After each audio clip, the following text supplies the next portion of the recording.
and I watched that game. We'll get into it later. But just we got a good show for you guys. I'd love for you guys to call in. Travis, I know you said you might have someone call in, but also for you, it's your first one-on-one. How you feeling? I'm feeling really good about my first one-on-one. I've been up since 8 o'clock in the morning. Had a little trouble going to sleep last night, but I'm really excited. We have great interviews planned out today. There's so much to cover. I think I chose the best week to start the show because of everything that's going on. As people can tell, I'm a big MMA guy, and we have the UFC Heavyweight Championship of the World between Tom Aspinall and Cyril Gane fighting later on. That's exciting. Even though the Giants lost, and it was a huge that was a very big collapse. That was a heartbreaker. Yeah. There's still optimism in the air for Giants fans with Jackson Dart and Cam Scadaboo. And even though the defense bends a little break, that amazing defensive line. I'm really excited to cover this great World Series game last night. And basketball being back is just a joy. And it has been an insane 3 days in the NBA. Insane. The Thunder winning 2 back-to-back double overtime games. And not to mention a specific scandal that may or may not have just came out across the league. Yep. Hey, we'll get into that later. But as for Fordham-based stuff, we got Fordham football. Later today, we'll have Joe Henry, our sports guy, coming in and producing for football later. We'll have them in a different studio around us right now, but we also got family weekend. You guys got family coming in? Yeah, my parents are coming in, so excited to see them. It's nice. Parents' weekend's always a blast, so, yep. I'm actually doing the opposite. I am going back home for Parents' Weekend after this. Being from Connecticut, it's not that far of a trip, and I'm like, I need to go home. I need a little home break. That's fair. Shout out Fairfield. I mean, I don't have family coming today. I mean, I live in South Carolina. I'm sure you guys are much more local than I am. 500 miles is a little too far for my family, but I'll be seeing them. We got Thanksgiving coming up. But we're also happy that you are here too. Of course, I have to show my face. I have to be here for all the fans for one-on-one, of course. But we got Thanksgiving coming up. I like to think it's coming up. I don't really think it is, but I like to pretend that it is just so we can get through midterms. We're like 5 weeks away. We got some time. I have to cope through midterms. That's what I have to do. I have to pretend, but we're kicking it through. We're halfway through the semester. We're still working for you guys to get one-on-one done, to get you guys your sports news.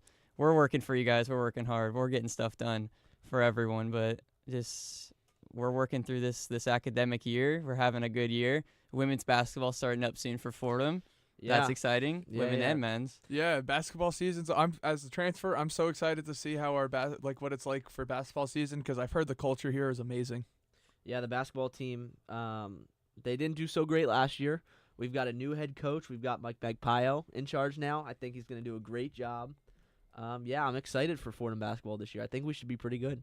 I think that Fordham will definitely they'll see some improvements. We're definitely gonna have Fordham's definitely gonna have a lot more to cheer about. I'm sure. Well, I hope so.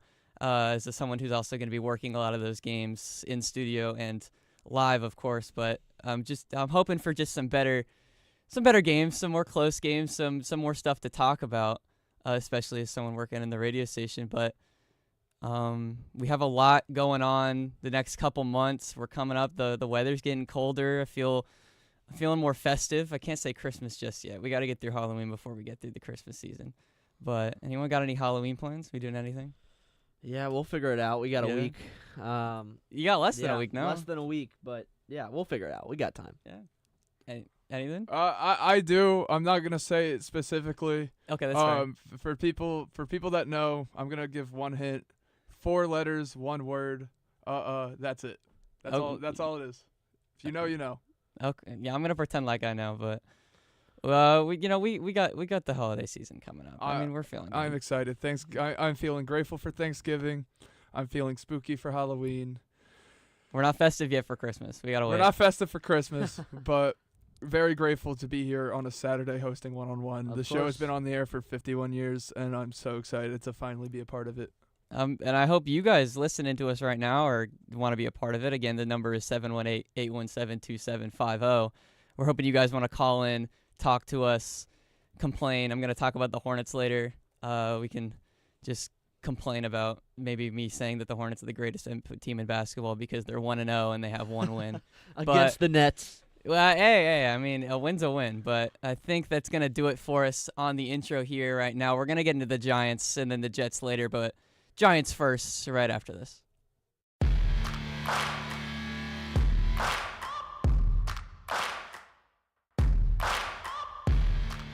What's up, everyone? I'm Chris Carino. I'm Brendan Shorey. And I'm Tucker Austin. Your Fordham football broadcasters for the 2025 season. Join us every Saturday on 90.7 FM and on WFUV Sports YouTube page for live radio broadcasts of every Fordham football game as the Rams continue their quest to their first Patriot League title since 2014. With a new look offense and veteran leaders on defense, you won't want to miss this. Fordham football, every weekend on WFUV Sports.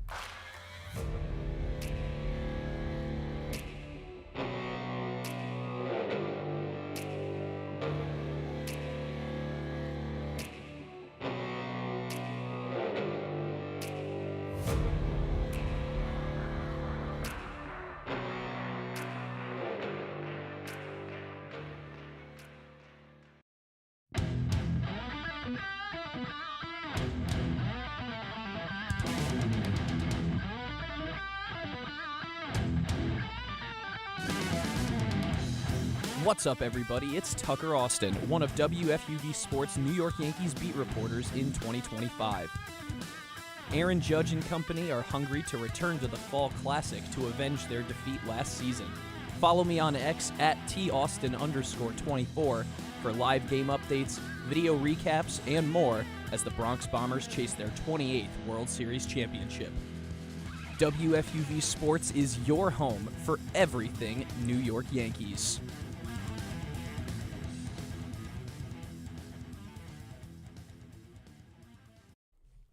Welcome back into one-on-one.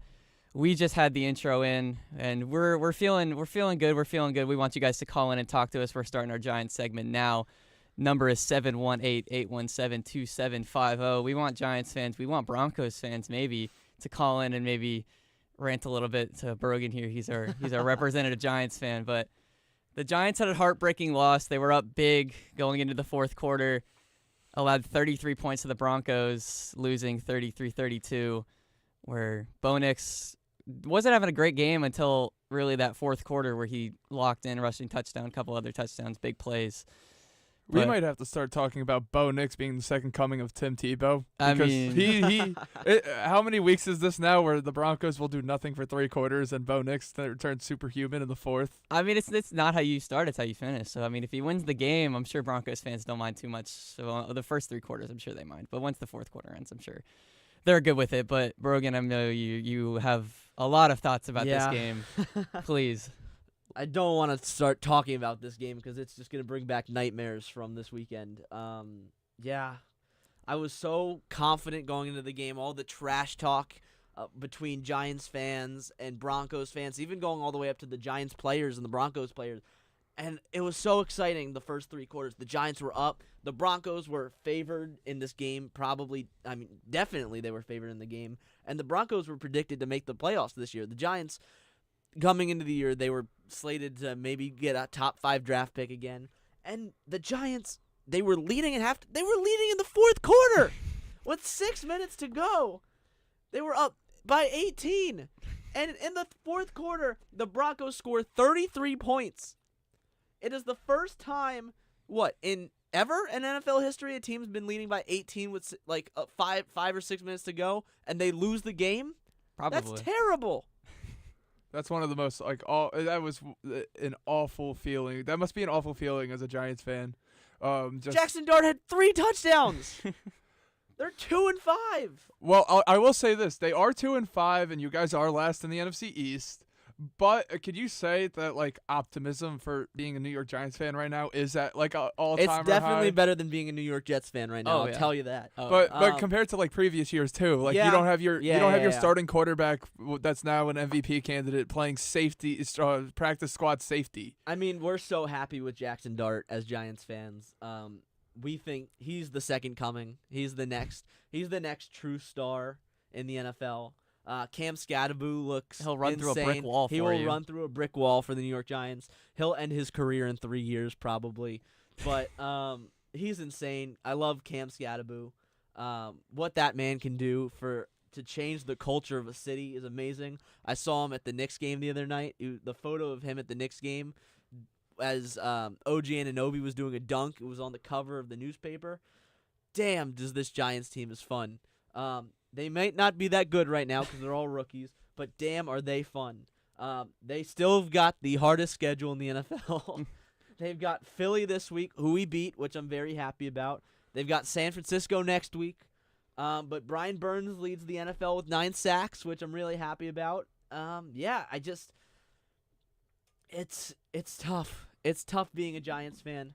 It's very optimistic at some points, and then at some points you feel like you want to kill yourself. I'm gonna say that is I could after heavily not being a Giants fan, but being around Giants fans and observing Giants fans over, I would say the course. I'm gonna say as a Packers fan, let's go back to the boat photo. Like that's since the I don't want to talk about the boat photo. We're gonna go back to the boat photo, but ever since the boat photo, the Giants have just been on this downward trajectory, except they had the 1 year in 2022 and it went back downhill and downhill. But this is the first time where I see an established foundation with the Giants right now. You have arguably the most stacked defensive line in the league. Yeah. When you see Abdul Carter, Brian Burns, Sexy Dexy Lawrence, and Kayvon Thibodeau, if you only need a 4-man rush at that point. Yeah. There is no way. You don't need to send pressure. You could leave your guys in coverage. You could leave your linebackers in coverage. You could leave the corners in coverage. You don't have to do a safety blitz. Those guys will get pressure, and they are young. They are still on their way up. It's one of the greatest defensive lines I think that has ever been assembled. I've heard the rumors about Shane Bowen, the defensive coordinator, getting fired. There's a chance that happens. I don't know if that's true or not. All Giants fans are calling for his head right now.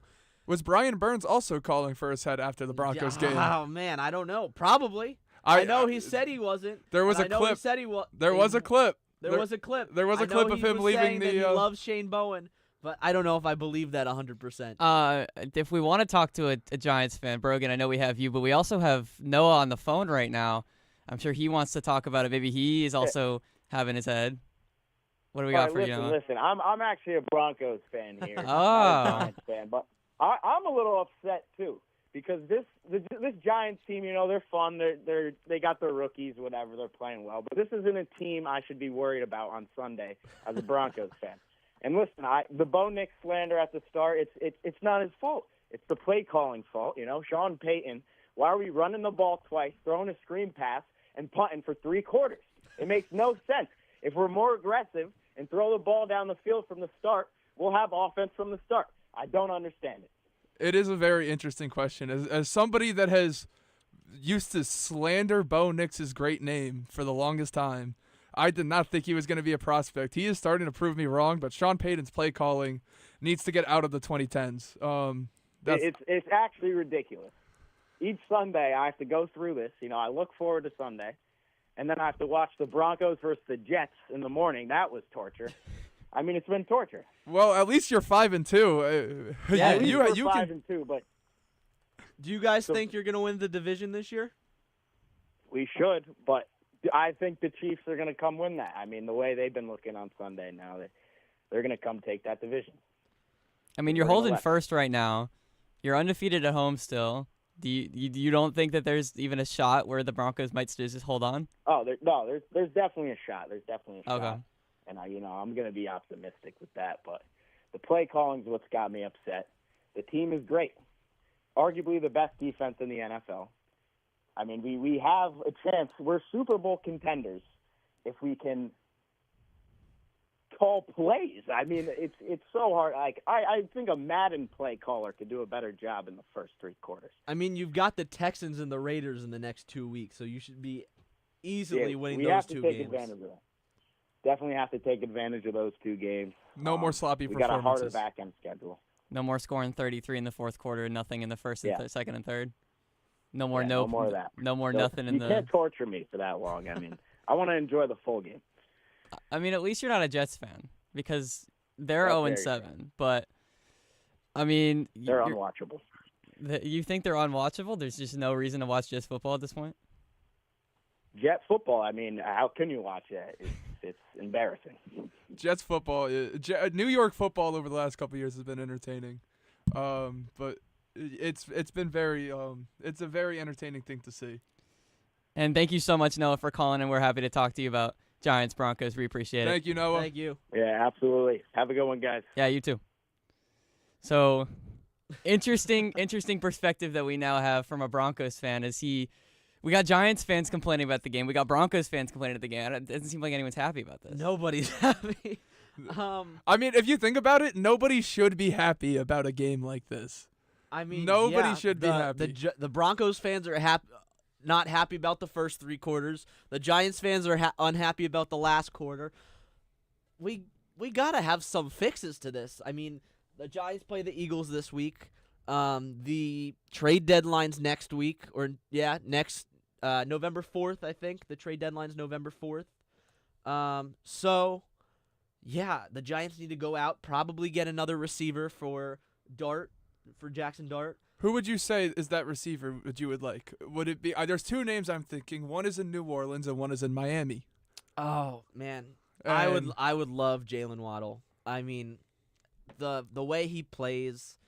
Olave's great. Olave's pretty good, but I mean, for me, I just think Jackson Dart needs somebody that can go deep, and you've seen that Jalen Waddle can do that in Miami. Why can't he do that in New York? Yeah.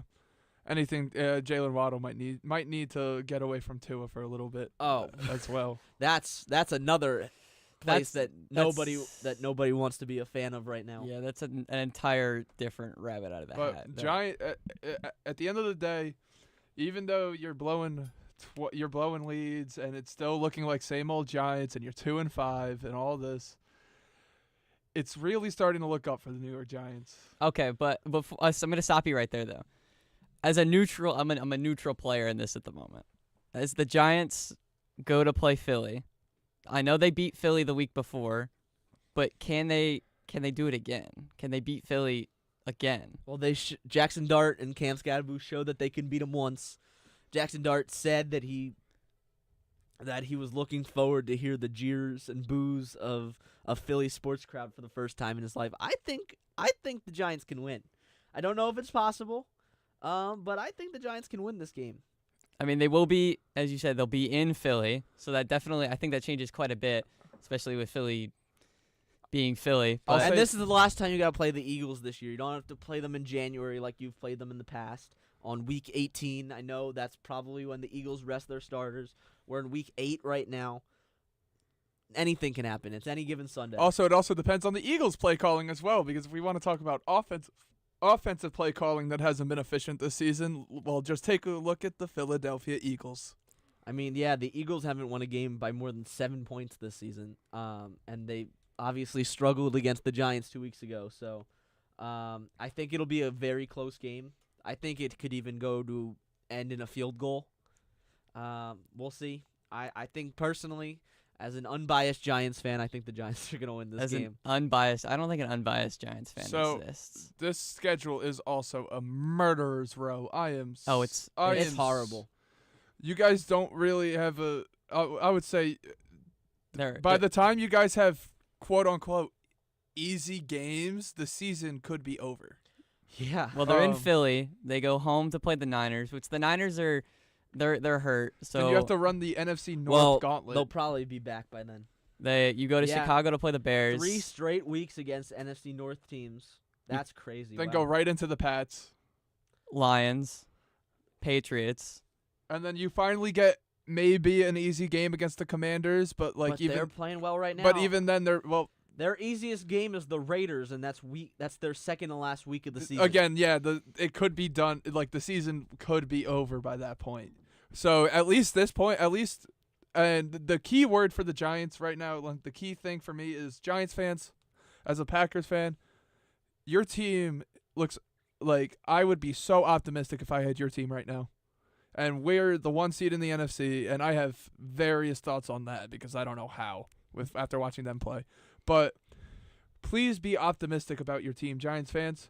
Don't let this season get down. And if anything, if you guys do finish with maybe like 5 or 6 wins, guess what? You have a top 10 draft pick to add on top to this stacked team. You could have probably won week 1 or 2 when with Russell if Jackson Dart was playing over Russell Wilson.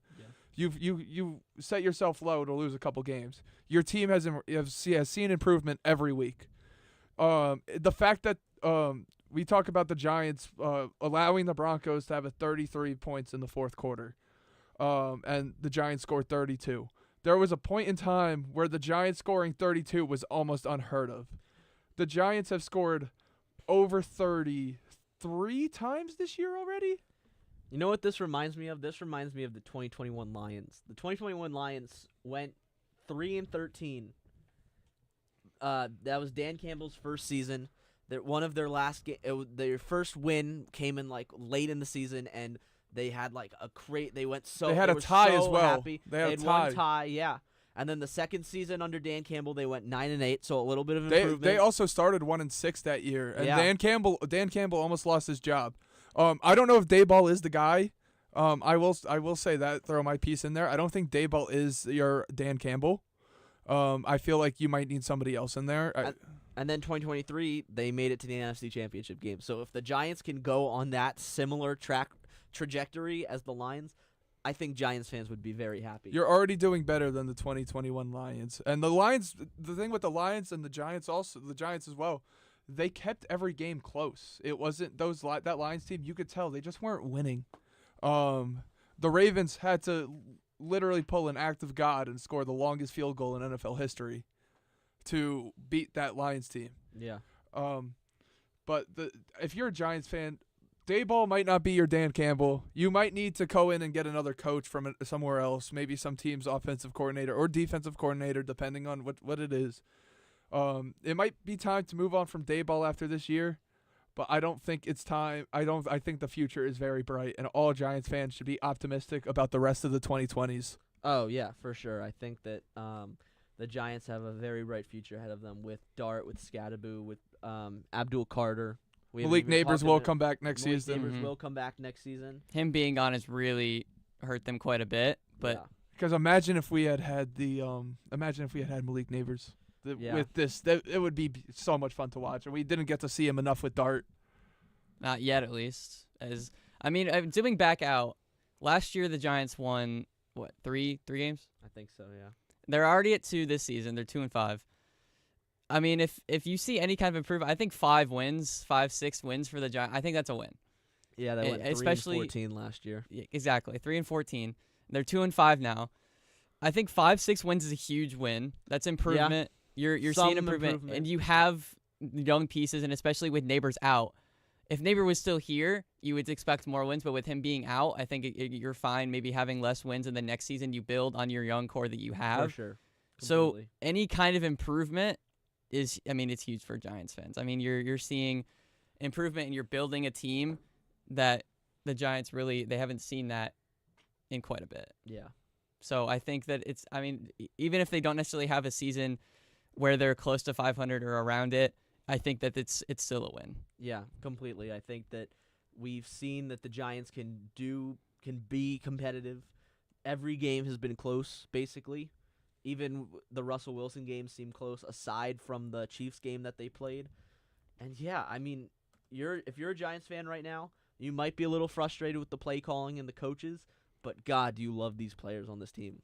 I mean, it's insane. And again, that's the scariest defensive line in the league. You have a rookie backfield. You have Wan'Dale Robinson's playing great as well. Oh, I just tweaked my neck. But Wan'Dale Robinson is playing amazing. If you might need another receiver next to him. Yeah. But then if you get imagine, I feel like Waddle's gonna stay in Miami, especially if Tyreek. I think it's gonna be Olave. I think it's gonna be Olave. I don't know if Olave leaves New Orleans. I could see Olave leaving New Orleans. Just imagine this. Imagine Olave, Malik Neighbors, Wan'Dale Robinson next year with Cam Scadaboo and Jackson Dart. Do you think they trade Jalen Hyatt? I don't know. Behind the probably improved O-line Yeah, And that's the one thing they've got to really strongly improve their O-line. Well, that's what I think you do with your draft this year. Yeah. If you're the Giants, Especially if you get a high draft pick, if you don't necessarily have a super good record this year. that or a corner. I would go either that or corner or secondary help. Yeah, But the defensive line is the scariest defensive line in the league, hands down. for sure. Yeah, if they hold on to that core, they draft not even great, like mediocre, the Giants could definitely do something Make next year. some noise. But I think that's all we have time for talking about the New York Giants. We're going to get into the other side of New York. We're going to talk about the Jets just in a little bit right after this. Jets, Jets, Jets, Jets.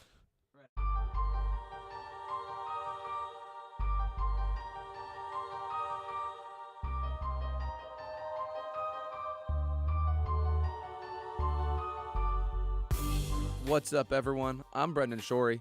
And I'm Joe Henry, your 2025 New York Jets beat reporters. Follow along with us every Sunday as we cover and analyze all things JETS. With a new quarterback at the helm, can Aaron Glenn right the ship and cause chaos in the AFC East? Stay updated every week with game updates and recaps from @Brendan_Shorey And at Joe Henry _4 on X. WFUV, your home for Jets football.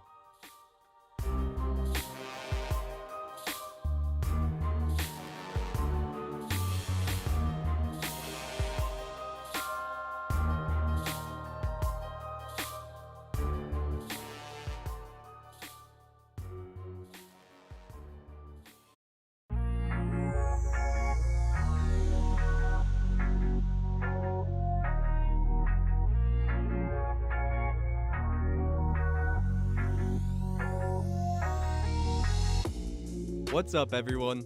It's Joe Henry, one of your New York Mets beat reporters for the 2025 MLB season. From Soto's slugging to Senga's strikeouts, I'll have you covered from Citi Field all year long. Follow me on X at JoeHenry_4 for exclusive interviews, game day insights, and live coverage of every play. So take a ride on the 7 train with me as the Mets continue their quest for World Series glory. WFUV, your home for New York sports.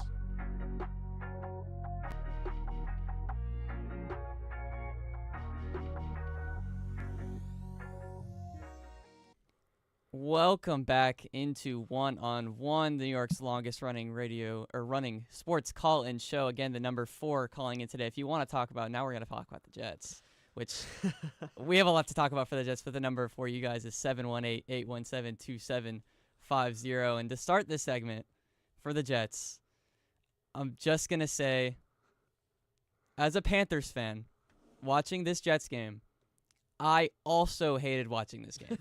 It ended 13-6 as the Jets fall to 0-7 and the Panthers go to 4-3. But it ended 13-6. Justin Fields gets benched halfway through. Bryce Young, my glorious King Bryce Young, the Carolina Reaper Bryce Young. I love Bryce Young. But anyway, I'll get into that later, maybe. But he gets hurt. He has an ankle injury. He's now out for this week against the Bills for the Panthers.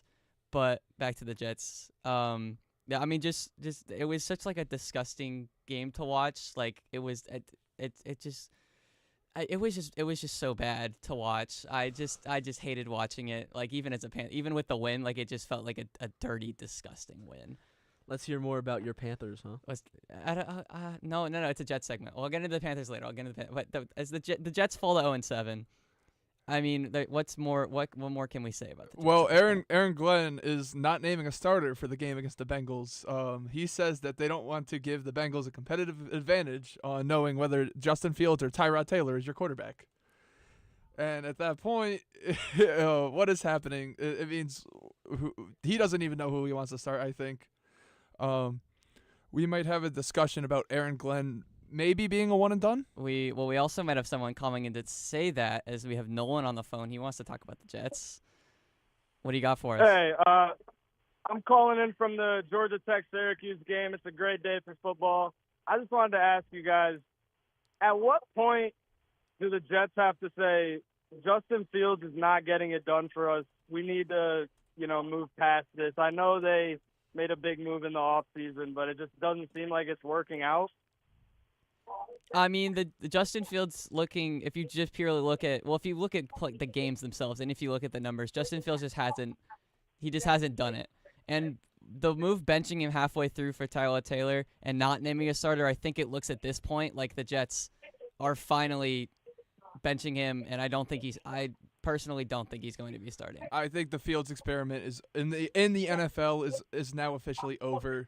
The Steelers didn't want to deal with it. The Bears didn't want to deal with it, and now it looks like if the Jets don't want to deal with it, it means it's over, and you have to deal with Tyrod Taylor, and you know what you're going to get out of Tyrod Taylor. It's 2025, and Tyrod Taylor is still finding starting jobs in the league. It must be a difficult time. Nolan, do you happen to be a Jets fan by any chance? No, not at all. I was just curious about what you guys had to say about that. I mean, the Jets it's been years since they had any success at the quarterback position. I mean, I heard the earlier caller, it's unwatchable sometimes. And, you know, I'm a Falcons fan, but I love to watch New York sports. And, you know, it's just sad. They can't get their quarterback situation figured out. That is a very interesting situation. We thank you for listening too, by the way. But yeah, the quarterback situation for the Jets at this point, Joe Namath put a curse on it for Super Bowl III. That is what is going on. And speaking of the quarterback situation for the Jets, there is something I like to call. There's something that happened this last NFL offseason. I like to call it the misery of a Jets fan. And this is if you're a New York Jets fan, you're just gonna be sad over this. So we start off. It starts with the Seattle Seahawks trading former Jets quarterback Geno Smith to the Las Vegas Raiders for a third-round pick to make room to sign former Jets quarterback Sam Darnold. The third-round pick that was traded to Seattle Seahawks was taken to draft quarterback Jalen Milroe. The third-round pick that the Raiders sent to the Seahawks was the pick that the Jets sent to the Raiders for Devontae Adams. When you look at that little circle, it just describes the pain of Jets fans as you have not one, but two quarterbacks you drafted starting on other teams in the league. The receiver didn't work out. When you're missing Mark Sanchez, it's just tough. It's just tough. It really is. The Jets they have a tough situation. I mean, they're 0-7. They don't seem to have a direction. They're missing players. It just doesn't seem like it seems all downhill. Like even you're at rock bottom, and it still seems like it might go lower. The conversation might be Aaron Glenn is a one and done, and it's crazy to think that him and Ben Johnson were the two guys coming out of this coaching campaign. They were the two top candidates to get head coaching jobs, and it doesn't look like Aaron Glenn might keep his for the entire year. Unless, let's see how Woody Johnson feels by the end of the year. I think he'll stay till the end of the year, even if. But do you think if they don't do well, I think they're gonna let him stay this year. Even 2026 as well?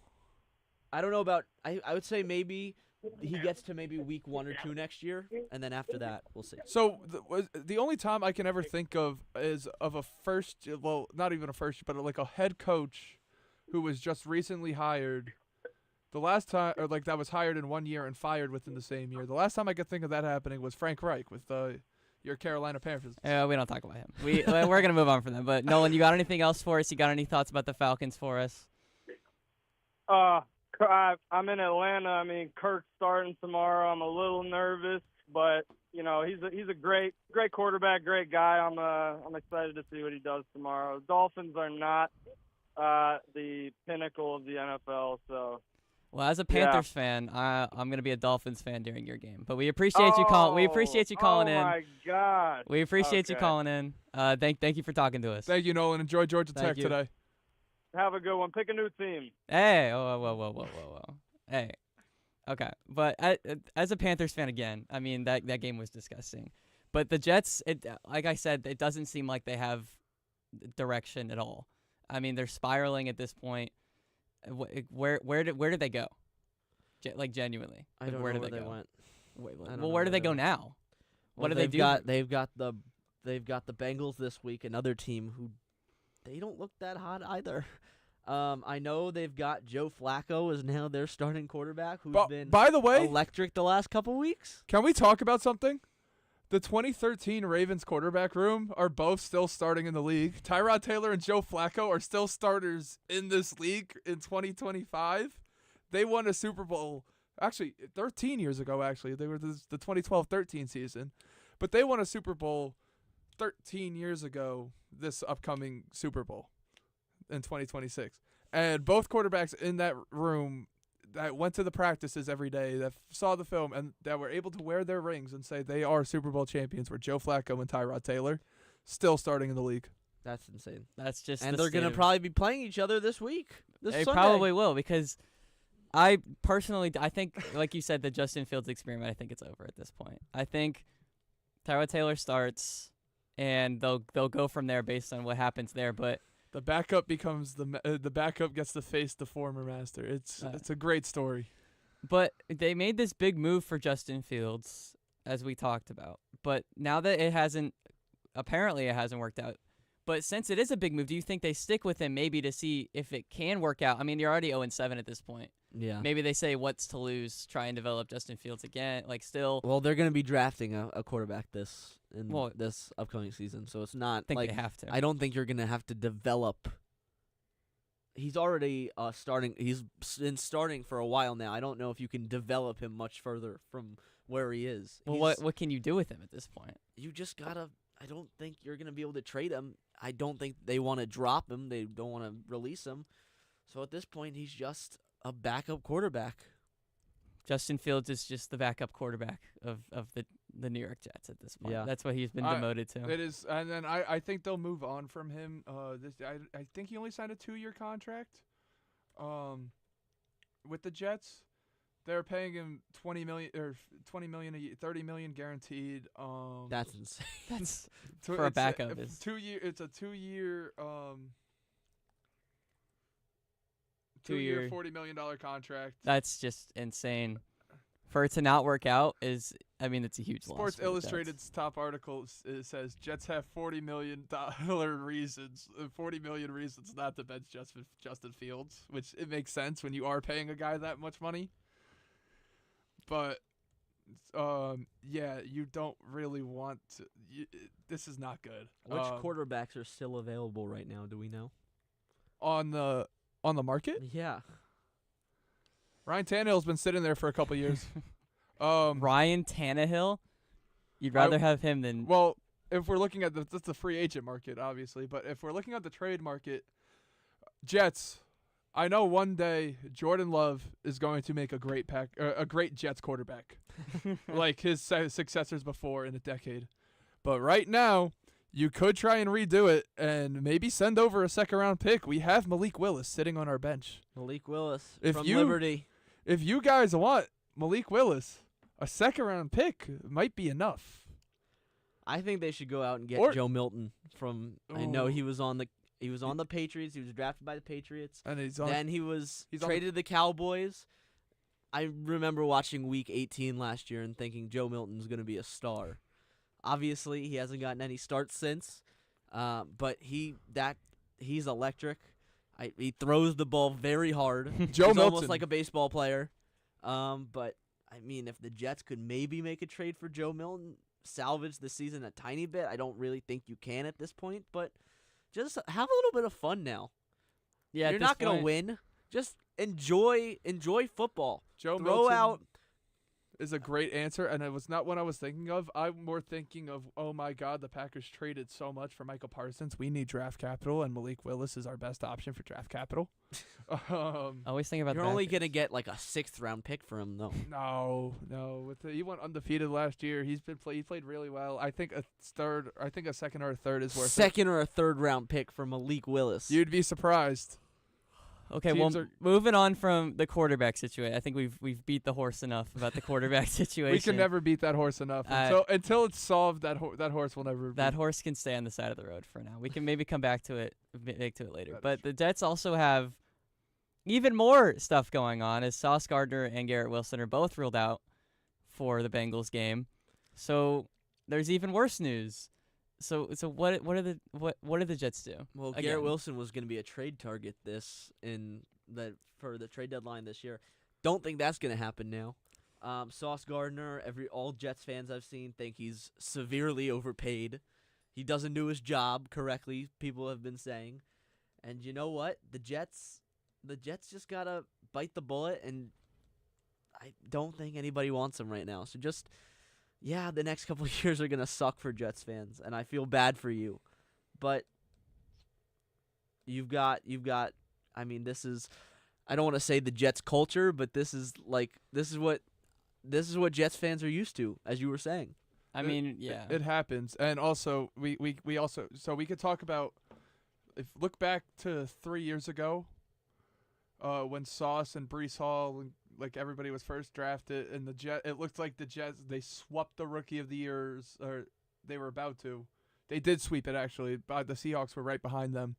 But Breece Hall, Garrett Wilson, Sauce Gardner, everybody, it looked like, oh my God, this is the future. And then they brought in Aaron Rodgers, and we saw carrying out the American flag on 9/11. Upsetting. And then 2 plays later, he. And yep. I felt like everything the Jets went all in for 2023. Yeah. All for that to be killed within 4 plays. And it was something that you knew a team couldn't recover from that. That was the best season I think they could have had in a long time. And it died in 30 seconds. Yeah. It died out like as soon as it started. That was one of the saddest things I've ever seen. And they ended up winning that game against the Buffalo Bills on Monday night with an overtime. But as soon as Rodgers' Achilles snapped at MetLife, you kind of realize, like, because with some sports teams, cores, like the core of your team is designed for like maybe a 2 or 3 year window. And when you look at a team like the Rams, I'm going to say, because look at Sean McVay's first Super Bowl team that they went to.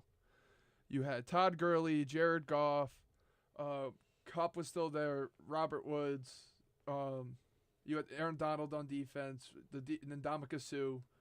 But pretty much by the time, like, your window for that is around 2 years, I would say, when you have that core. And when you stay with a core for too long, they tend to just diminish and diminish and diminish. Because look what happened when they won the Super Bowl. Outside, well, OBJ was there too, but Cooper Kupp was still there, but you had Matthew Stafford, you had Todd Gurley was no longer there. It was Cam Akers. You had Jalen Ramsey on defense now, and Ndamukong Suh was gone. You brought in Von Miller. You have to keep evolving. Yeah. And it felt like with the Jets is, in 2022, they said, oh my God, we have all our guys of the future. And they kept the guys of the future, and they tried to build around the guys of the future with Aaron Rodgers and Devontae Adams, and it didn't work. And now they tried to keep them into the new era, but them, now that they're a little more experienced, they're going into year 3 and 4, and all they know is losing. Even with you can't build a new culture like that. Yeah. It might be time to blow it up for the Jets because their window with this team shut as soon as Aaron Rodgers' Achilles was torn. Yeah. And well, now that they're older and they're not rookies anymore, you have to start paying them more. And as you said, Sauce Gardner, people might think that he's a little overpaid, but if you're paying them more, you don't have the capital to maybe go out and get guys, maybe go all in again. So you've built this team, you went all in, you lost, obviously, very clearly. So, like you said, do they just tear it down, restart, trying to rebuild with another good draft? I think it is time to tear it down. At this point, it's this offseason. You need a clean house, I think. You just need to. Okay, well, we'll move on from that from a little bit.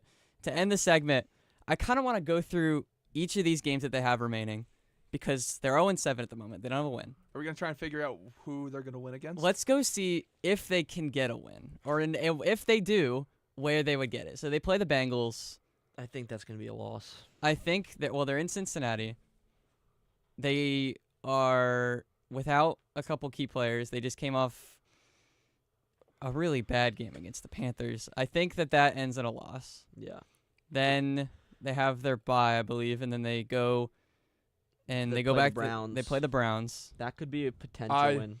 I see the game that they're gonna win, and it's because it's giving me a little bit of flashbacks to 2020.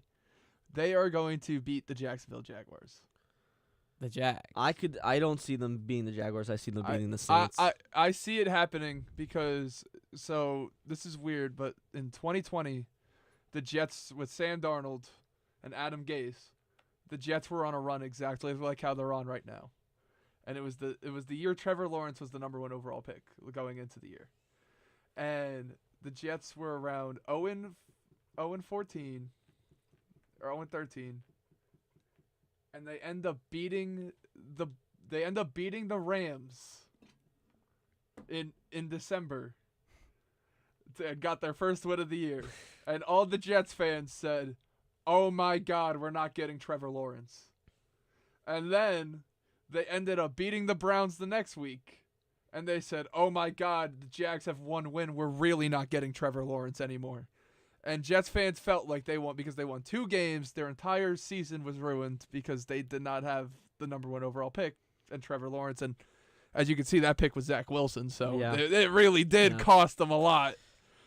So now they go into Jacksonville and I think 5 years later they beat the Jags on accident. They beat the Jags when they're supposed to lose because that's just, I feel like the Jaguars are also that type of team that would lose. Like, I think this is, and hear me out, I think the Jets are going to beat the Jags, and I think the Jets are going to beat the Saints, and they're going to screw themselves out of draft capital by winning 2 games. I don't think they get the first pick this year. I don't think it's I think they will screw themselves out of the number 1 overall pick yet again. Yeah. If the Jets don't get it, then who does?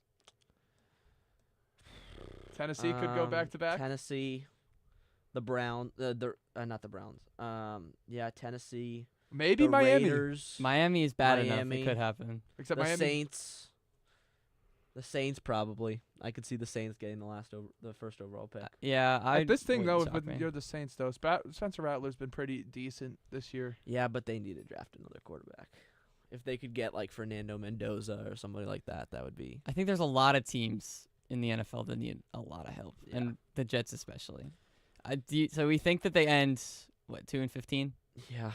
I'm gonna give them 2 wins. They're gonna pick up 2 throughout the year, and all the Jets fans are gonna be so angry because they're gonna say, "Why are we winning now when we could have won earlier?" I even think that the last game against the Bills in Buffalo, where I'm assuming that the game will not matter for the Bills. Well, it might be a little different because because the Pats are good and there could be some tiebreakers.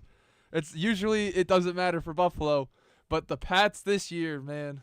They could play starters that game. Yeah. Well, and the Pats also still have 2 games against the Jets, so that's another thing for Buffalo to worry about. Sure. But I mean, if Buffalo, even if they don't start their starters week 18, I still think Buffalo takes it because just the Jets team, it's just the Jets. But I think that will do it for us for the Jets.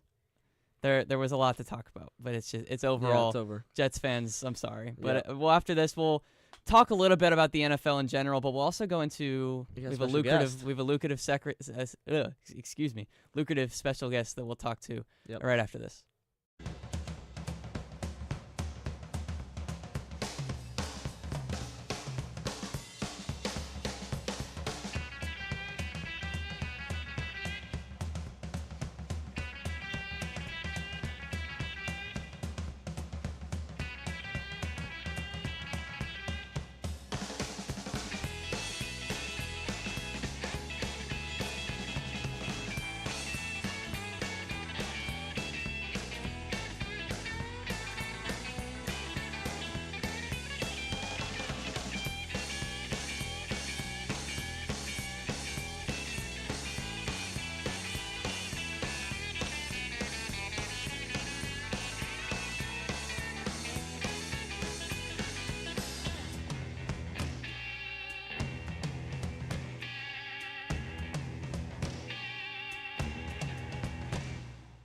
You're listening to WFUV, New York.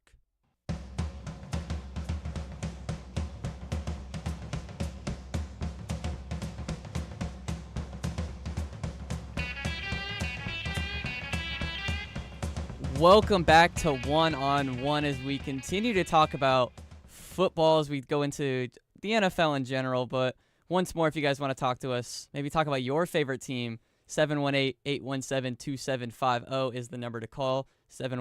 817-2750. As we now move into the NFL just in general, as everyone predicted, the Colts are a lot of people's number one team in the NFL as they will go home and play the Tennessee Titans tomorrow afternoon, which for them should be a win. But Danny Dimes is now MVP candidate for he's Indiana Jones over there. My current fantasy quarterback, so I'm happy. I'm sure you're happy about that. I'm very happy about that. But he's dominating the NFL right now. The Colts are also they're just dominating right now. They're 6-1, number one team in football. The Minnesota Vikings had 2 quarterbacks on their roster last year that are both playing at an MVP level this year, and they are stuck with Carson Wentz now. It sounds great for them, but the Colts, they continue to keep dominating. Like, who expected this? To be you honest look at the top of the AFC, and I know people have probably seen this, but you look at the top of the AFC, and it looks like it's 2008 all over again. It's the Colts, it's the Patriots, it's the Broncos, it's the Steelers. It's not Peyton Manning, it's not Tom Brady, it's not Ben Roethlisberger anymore. It's Indiana Jones, it's Drake May, it's Bo Nix, and it's Aaron Rodgers, which is insane. Who predicted? Like, who on the NFL scriptwriters? Who wrote this down to make this what we're looking for in the AFC right now? Who wrote this down? Because we need this is something only Triple H himself could cook up. Tomorrow is as a Packers fan, tomorrow is going to be the most emotional game of all time for me. We have Packers versus Steelers. Is this the first time Aaron Rodgers has come home since he's actually not coming home. He's staying at Acrisure. Oh, okay. But it's the first time the Packers have played a team led by Aaron Rodgers since he has left. Oh, they never played? They did not play the Jets. They played the Jets the last season he was in Green Bay, and Sauce Gardner put on a cheesehead and was like, Aaron, come, and then he burned it so Aaron could come. And, so this is the first time the Green Bay Packers are going to play Aaron Rodgers, and Aaron Rodgers is going to play the Green Bay Packers. Who are you rooting for? Listen, go Pack, go all the way. I just hope both teams. I hope Aaron has fun. I hope Aaron has a decent game, but he still loses. I hope Micah gets maybe a sack or 2. I'm hoping Jordan Love just pops off because he is the future. It's 12 passing the torch to 10. And I know they will be in Pittsburgh, of course, but what's the reception going to look like for?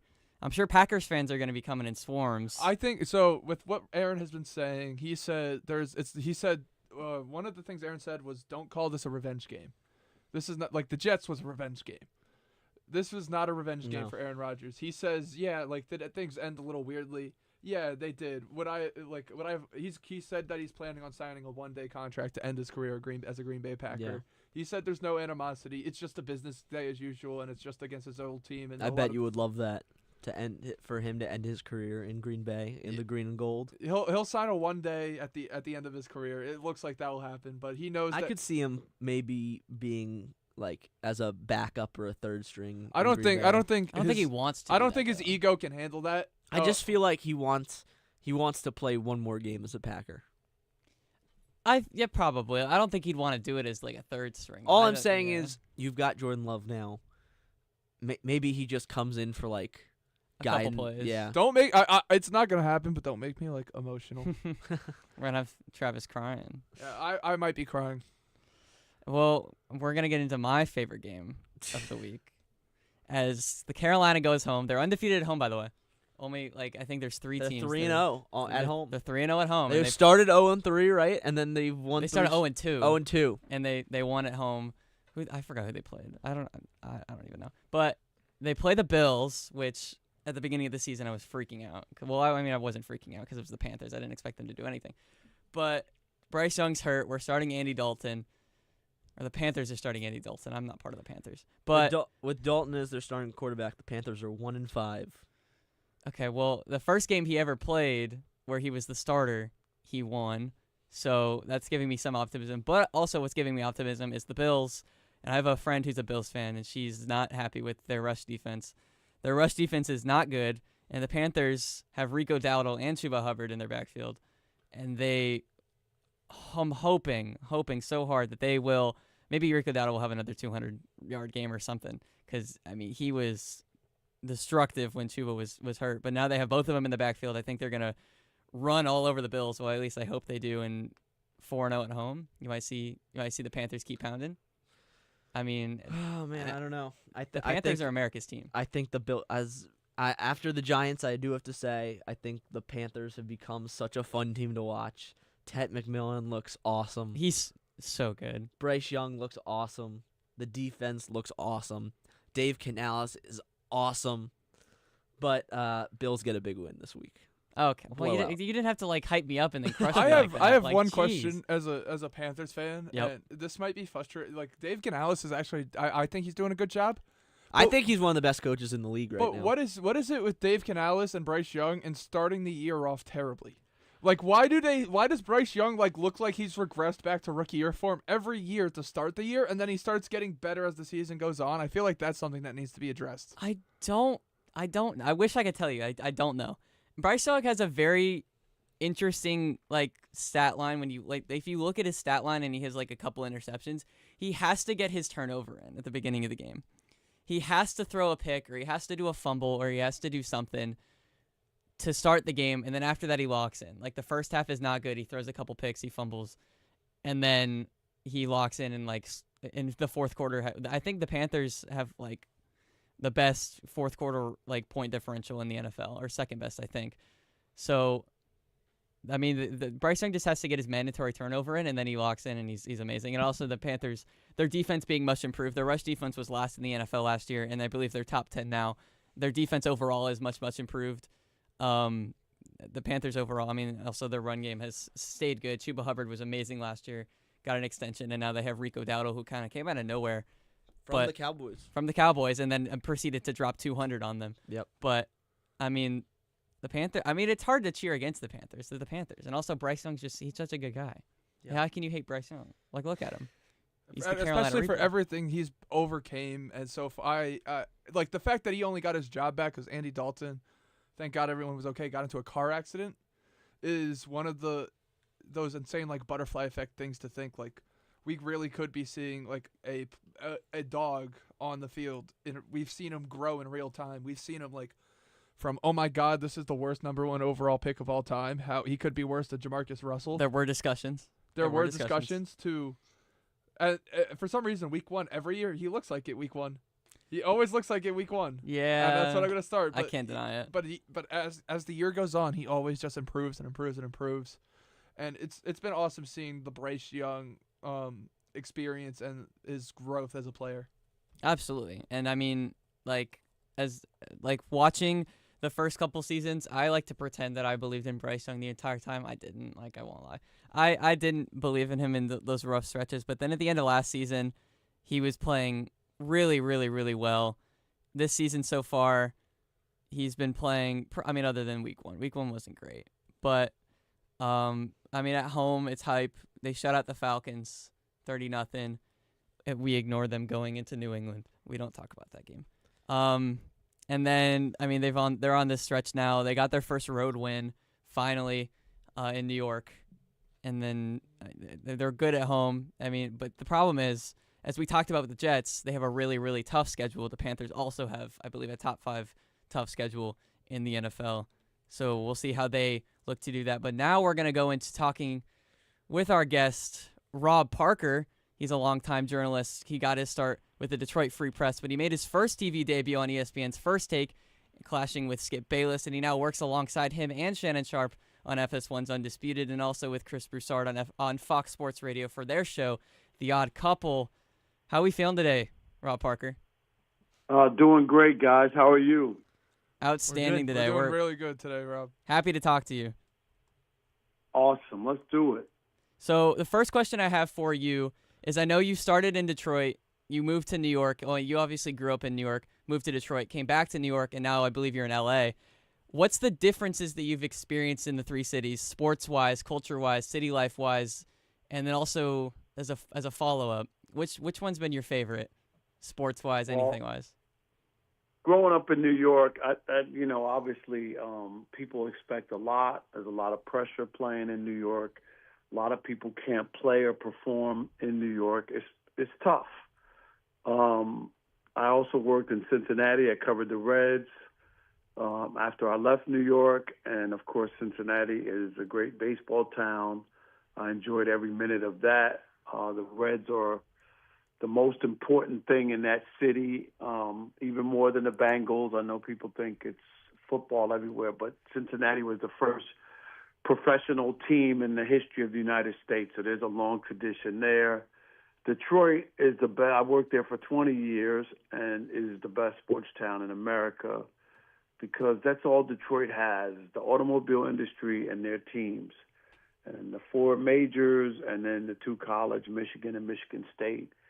And sports is the most important thing there. And, they don't do a lot of winning except for the Red Wings for a stretch. But the passion for those teams is there because there's just not a lot of other distractions other than those 6 teams that people are into. So I enjoyed my stay there. And then Los Angeles is pretty clear to me. I've been here almost 10 years now. It's a Dodger Town 1 and Laker Town 2. Anybody who tells you anything differently is lying to you.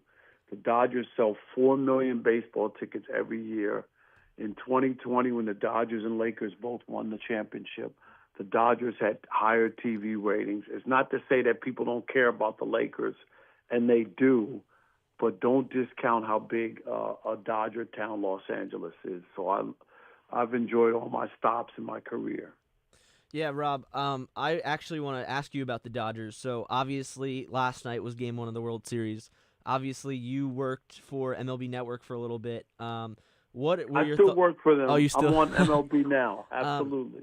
What are your thoughts? What were your thoughts about the game last night, and what is your prediction for the rest of the series?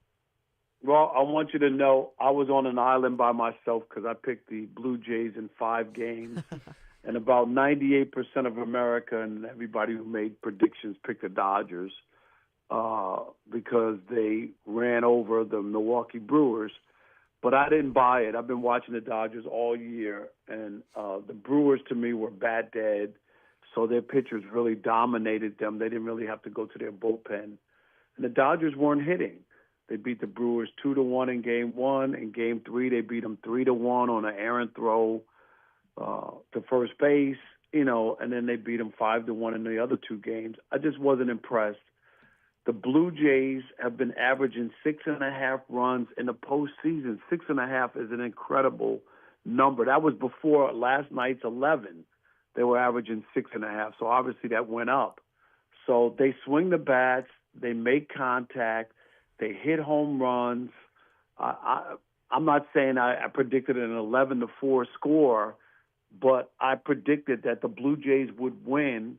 And if you have to go to the Dodgers bullpen, it's really a wrap. And I just didn't think that their starting pitching would be able to continue to do what they did against the Brewers. That is an amazing insight to hear from you, Rob. It's always nice especially hearing from somebody from the MLB Network give their opinion. My question was more about you, however, and first a little bit about myself. I just transferred to Fordham from a Connecticut state school. And a couple weeks ago at Southern Connecticut, your alma mater, they recently put your name up in the press box as the Rob Parker press box. How did it feel having your name cemented at Southern Connecticut forever, and how transitioning from that type of a school to a school like Columbia and then into your career from there? Great question. Where did you go to school in Connecticut? What school? I went through the CT State community college system. Okay. I went to Norwalk Community, Housatonic Community, and Gateway Community. So I'm a little familiar with Southern. Yeah, Southern Connecticut, a Division II school as far as sports-wise.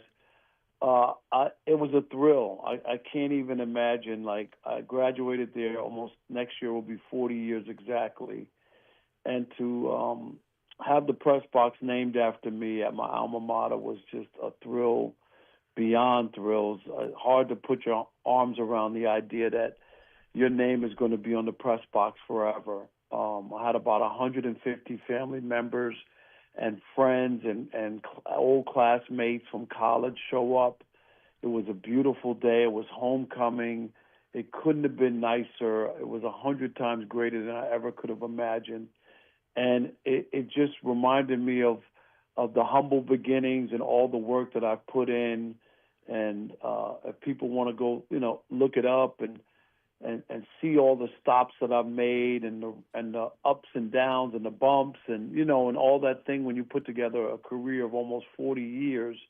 And I worked in Wilkes-Barre, Pennsylvania. I worked at the Daily News, the Detroit Free Press, the Detroit News, Cincinnati Enquirer. I worked at ESPN, FS1, ESPN Radio, Fox Sports Radio. I could go on and on. Deadspin. I've been everywhere.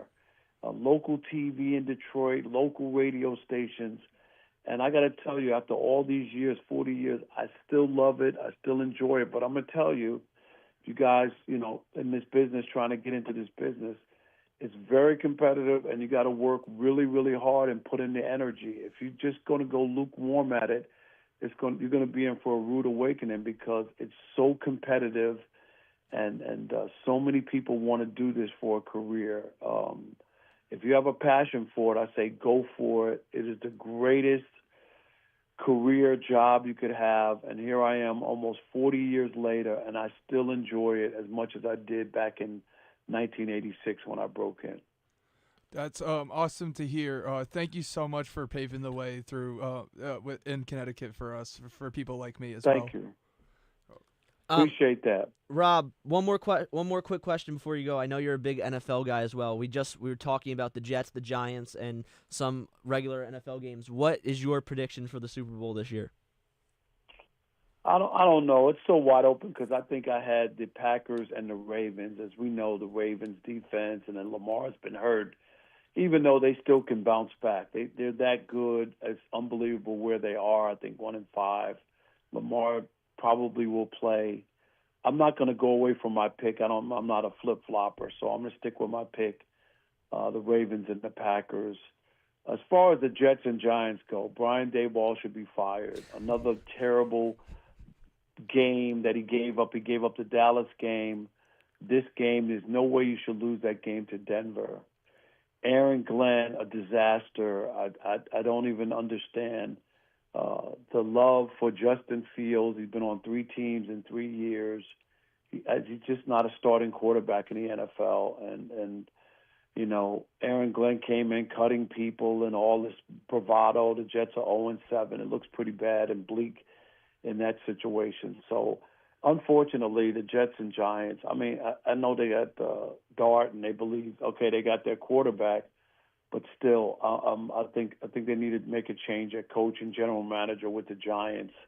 And the Jets, if things don't get markedly improved soon, I wouldn't be against moving off of Aaron Glenn as well. I know it's only been 1 year, but sometimes you got to take a look and realize, did you make a mistake? Everybody who's a coordinator can't be a head coach or isn't cut out to be a head coach. If you remember, Hackett in Denver got 1 year, and I think pretty much everybody knew after game 2 that he wasn't a head coach, and they wound up letting him go after 1 year. So you got to really evaluate Aaron Glenn and see if he has he knows what he's doing, and he can get this thing where the Jets are at least competitive. At this point, they're not competitive. So with the Jets, you wouldn't start Justin Fields because I know there's discussion. They haven't named a starter quite yet between Justin Fields and Tyrod Taylor. You would be for Tyrod Taylor? You don't think Justin Fields? I don't know what the Justin Fields. He holds on to the ball too long. He doesn't see the field. He's not a consistent passer. I don't know how much more you need to see unless you want to play Justin Fields because you hope to get the first overall pick. If that's the goal, then play Justin Fields. Gotcha. And then if you do have time, I have one more question for you. Sure. I know that you've had some controversial takes over the years, and you had one about Shohei Ohtani in his Game 4 performance where he had 3 home runs and 10 strikeouts as well, and you said that he really didn't do anything special. 2 parts to this one. Where do you think that ranks all-time performances, or do you maybe not rank that anywhere? Maybe it's just a game that happened. And then also, how do you deal with maybe the criticism coming your way, maybe like people saying stuff, criticisms. How do you kind of deal with that? Because I know in the sports broadcasting world, there's people that are constantly criticizing you no matter what you might say. Right. Well, the Shohei take is, I think people become prisoner of the moment. This is my advice to you. Don't be a prisoner of the moment. Make sure you have context to everything. Shohei, it was a fantastic game. That did not put him over the top to make him the greatest player of all time. And that was the BS that a lot of people were throwing out, that this was the most unbelievable game we ever saw. And my God, he's the greatest player who ever played Major League Baseball. First of all, go back. People do your history. Rick Wise was a pitcher for the Philadelphia Phillies in 1971. He didn't pitch 6 innings and have 10 strikeouts like Shohei did. Guess what he did? He pitched a no-hitter and was 1 walk away from a perfect game, and he also hit 2 home runs in that game. So the idea that Shohei's game was the greatest game ever, when another guy who was a pitcher hit 2 home runs and pitched a no-hitter 1 walk away from a perfect game, how is that not ranked there? Reggie Jackson in the World Series game hit 3 consecutive home runs on 3 consecutive pitches from 3 different pitchers. Do you get what I'm saying? 3 different pitchers threw 1 ball of Reggie Jackson, and he hit them out of the ballpark in a World Series game. I can go on and on and on. There's so many great games. There's so many great players. Shohei is en route. If he can continue this and pitch and all of this, en route, he could go down as one of the greatest players ever. But I'm going to say right now, he's better than Hank Aaron. Hank Aaron averaged 100 RBIs for 24 Major League seasons. Played 24 seasons. He has 2,400 RBIs. Hank Aaron had 755 home runs. If you take his 755 home runs away from his hit total, guess what, guys? He still has 3,000 hits. Those are magic numbers, 3,000 hits, 500 home runs, and he batted .305 lifetime. I could go on and on and on. Willie Mays and all these other great players, Barry Bonds and whatnot. To say that Shohei at this point in his career is greater than those guys, and if you guys are into WAR and all the other statistics, go look. He's not even in the top 10 in WAR lifetime. How could he be the greatest player at this point? It's just people look at him, and he's a unicorn. He can pitch, and he can hit. He's not the greatest pitcher, and he's not the greatest hitter. But he's a hell of a player with a tremendous upside, and I can be wrong 10 or 12 years from now, but I'm not wrong right now. He's not the greatest player. Absolutely. Thank you so much. Thank you so much for that. No problem, guys. There you go. Context. Remember that. Always don't discount the past. Make sure when you take a look at somebody, you make sure you measure them by what's taken place. The greatest thing that ever happened isn't just what happened yesterday or because you saw it with your own eyes. You don't have to have seen or been around for George Washington to know that he was a great president. You don't have to have been around on this earth to know that Martin Luther King was a great man. Don't use that as a gauge, that you have to see it for yourself to be convinced that something's great or something wonderful or magical has happened, because that's just not the way it is. You make sure you encompass everything that has happened, and then you can take a real look at everything and make a comparison. When you think of what trials and tribulations that people went through to be able to play, and what Hank Aaron and those guys playing in the Negro Leagues, and people not wanting them to play in Major League Baseball, and for those guys to excel, that's added pressure.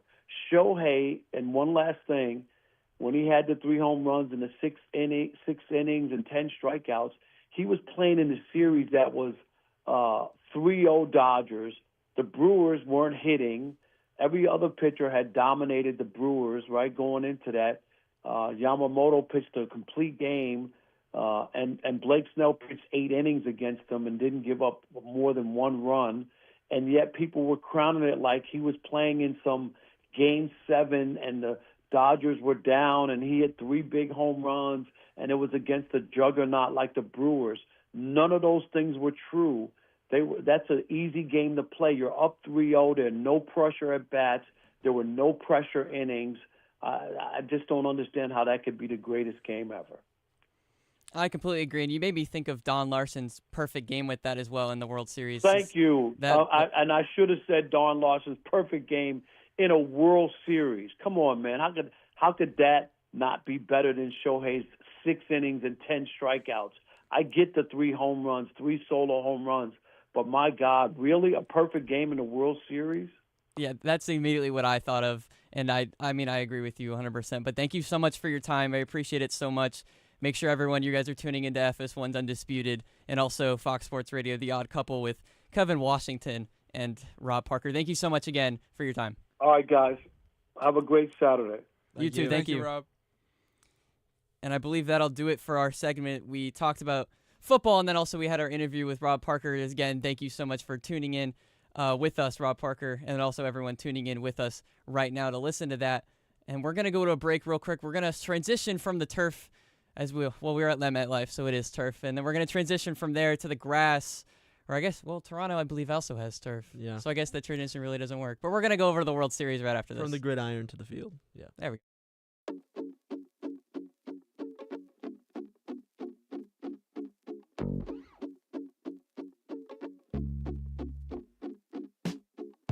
Hi, I'm Grace McCarron, and I'm one of your 2025 New York Mets beat reporters for WFUV Sports. Follow along on X at Grace McCarron_ for live game updates, features, and other inside content live from Queens all season long. From Lindor's leadoff blasts to polar bear bombs by Pete Alonso, WFUV Sports has you covered every step of the way as the Mets make the charge towards October. WFUV is your home for New York sports.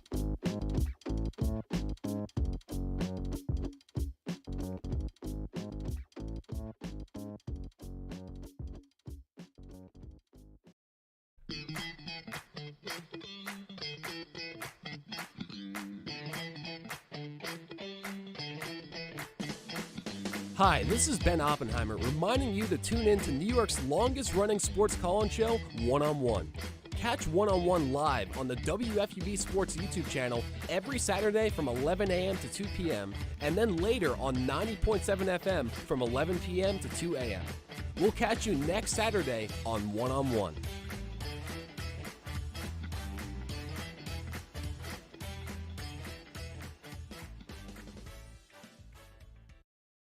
Welcome back to One on One, as we're going to transition back from where we talked about NFL for quite a bit. I think it's time that we transition over to the main October sport, at least for me, the main October sport. We're going to talk about the World Series. Game 1 was yesterday, but before we get into that, of course, if you guys want to talk to us, maybe you're calling from well, I doubt you'd call from Canada with the money you'd have to pay to talk to us from America.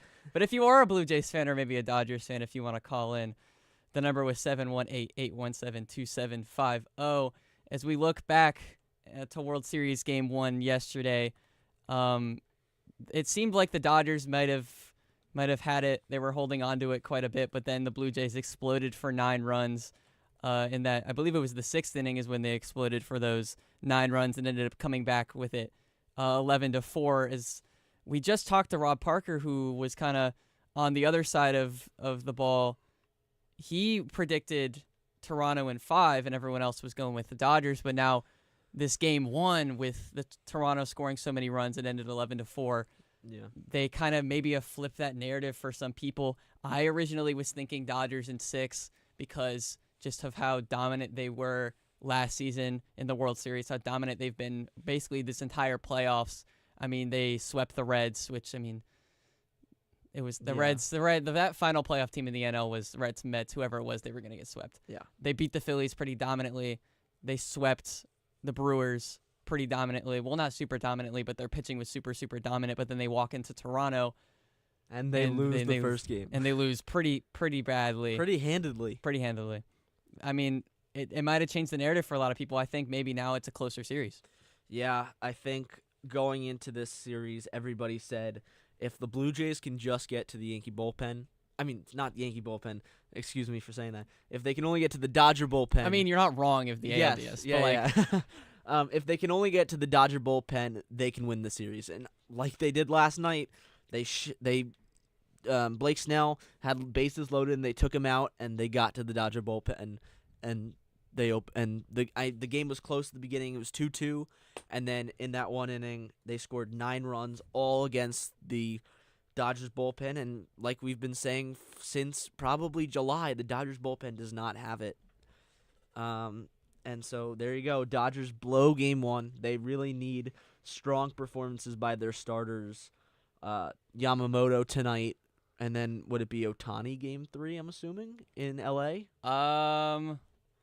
Most likely. I'm not 100% sure, but I know they would definitely have Ohtani pitched game 4 for Milwaukee, so they might go him game 4, but it seems like the Dodgers might be on the back foot here, especially since they have one more in Toronto that they have to play before they go to LA. I mean, just Toronto is so good at home, too. They're so good. So- They're so good. So I'm on the more casual approach when it comes to baseball now. I was never a big fan. Recently, since I have came to Fordham University, I have really started to get interested in baseball, and playoff baseball has been electric this season, by the way. I can admit I was completely wrong about baseball. It's been so good. That Toronto Mariners series was electric in 7. George Springer's home run. Well, I was kind of hate watching the Blue Jays a little bit. But me too. It was electric. The Dodgers have been sorry. Oh, No. I Go didn't mean to cut you off. No. But what I wanted to say is yesterday I was on my couch preparing to talk about how the Dodgers are the next our dynasty. They are going to be here. They are going to dominate the Blue. I was preparing. They'll win this year. They'll win next year. They'll win the next year. We'll have to have discussions about maybe salary caps. I mean, we're having that discussion already. And I was thinking, this is what it's going to be. This is going to be a Shohei Mookie Betts league. It's their world, and they're going to run it. And then the Blue Jays just start. I don't even know what to call it. I'm a casual baseball fan, but man, I guess they just went off. And now we're looking at the other discussion about the Blue Jays possibly winning the World Series. Yeah, Addison Barger hit the first pinch hit grand slam in the World Series last night in the 6th inning. That was the big inning for the Blue Jays last night. Man, they just can hit, can't they? We just heard Rob Parker says 6.5 runs a game. Yeah. When you score 6.5 runs a game, regardless of, unless your pitching literally explodes and allows 100 runs, 6.5 runs a game is going to win you most games, and that's what they've been able to do. And you look at Trey Savage last night, and he was pretty good. And people thought he was off. People thought he was off last night. He gave up one home run, right? To Ohtani hit a home run. No, but that was at the end of the game. Oh, is it? Okay. The Dodgers scored early, I believe. But aside from that, I know he only pitched 4 innings, and Trey Savage. Yeah, they scored 1 in the second and 1 in the third. But Trey Savage, he's so good. He, as a Yankees fan, watching him fold the Yankees. It was disappointing. It was. For sure. We were looking into that game, or the Yankees were looking into that game. They were not expecting Cam Schlittler 2.0 because in the wild card series, Cam Schlittler, rookie, came in and threw 8 innings of no-run ball, which was electric. But then they weren't expecting it to happen to them immediately with Trey Savage, also a rookie, coming in and throwing an amazing game to just shut down the Yankees. But he's continued to do it all playoffs. I think I saw this. He's pitched. He started in single A, went to high A, went to double A. He played went in to every AAA. single level this year. He now pitched in the regular season every single series in the playoff. Obviously, beside the wild card because they didn't play in the wild card. But ALDS, ALCS. Now he pitched in the World Series. That's an insane year to have. Imagine Trey Savage January 1st this year thinking, I'm going to single A. I'm playing in high A this year. I'm gonna get my start. I'm gonna rise up the ranks over the next couple years, and maybe in 5 years or 3 or 4 years I'll be playing for the big league team. He made it this year. If someone came up to him January 1st and was like, "You're gonna pitch in the World Series, you're gonna be pitching October, Game 1 of the World Series," he would have thought he was drunk or something. Yeah. There's no way he would have expected this, but he's earned it clearly.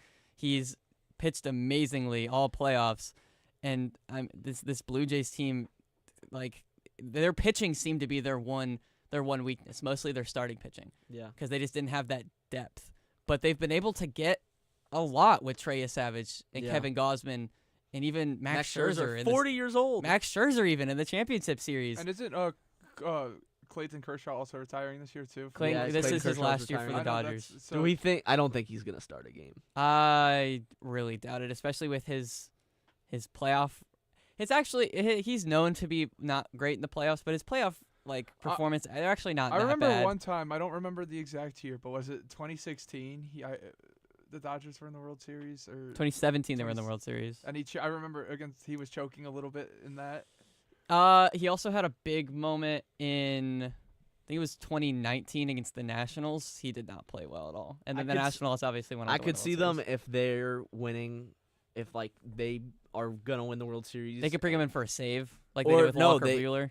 Yeah, they let him clinch the final couple Yeah. outs. Yeah, That'd That- be a sweet moment, honestly, to have a legend on his career But retire like that. I just saw this. The winner of the World Series Game 1 in the past 120 years, the winner of Game 1 has gone on to win 63% of the series. That's high.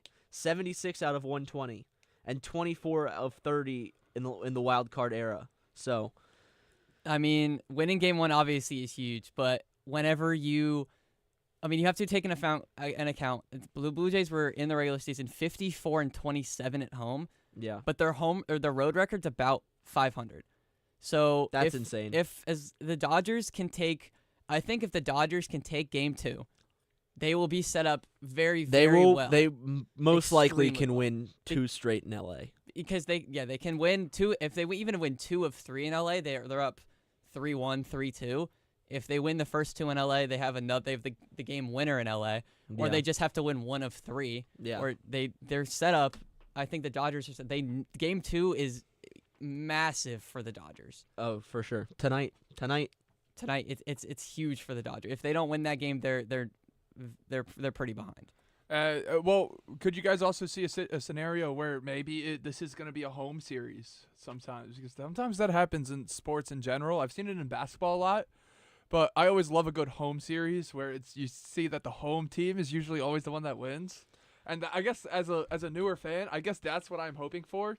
I want to see it I want to see some drama. Maybe the Dodgers, the Blue Jays go up 2-0, and then the Dodgers tie it back up in LA, and then they go back. The Dodgers have Yoshinobu Yamamoto tonight, who last time we saw him threw a complete game against the Brewers. Absolutely. And the Blue Jays are putting out Kevin Gausman, who's also looked really good. That's essentially both teams. Well, Blake Snell was considered the Dodgers ace, but Blake Snell and Yoshinobu Yamamoto, they're 1.1, 1.2. They're 1A, 1B. So but it's gonna be a pitching duel tonight. It's definitely with the Blue Jays offense, you never really know. They're gonna probably get some hits against them. But your notion of bringing up, this has nothing to do with this World Series, by the way. Your notion of bringing up how it might be a home series, the Blue Jays win at home and the Dodgers win at home and ends in a Game 7. Well, actually, 2 things. One, we haven't really seen teams celebrating on their own home field. No. Because we saw the Blue Jays and the DS celebrating in New York. We saw, keep talking about New York. Last year, the World Series ended in New York with the Dodgers winning. We see a lot of teams celebrating on the road.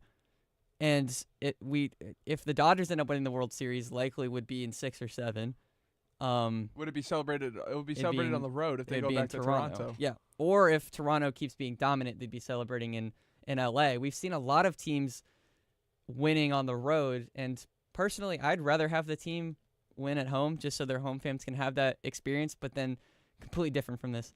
I talk about 2019 for a little bit. 2019 World Series ended up being Astros Nationals. This has nothing to do. I don't know why this popped in my head.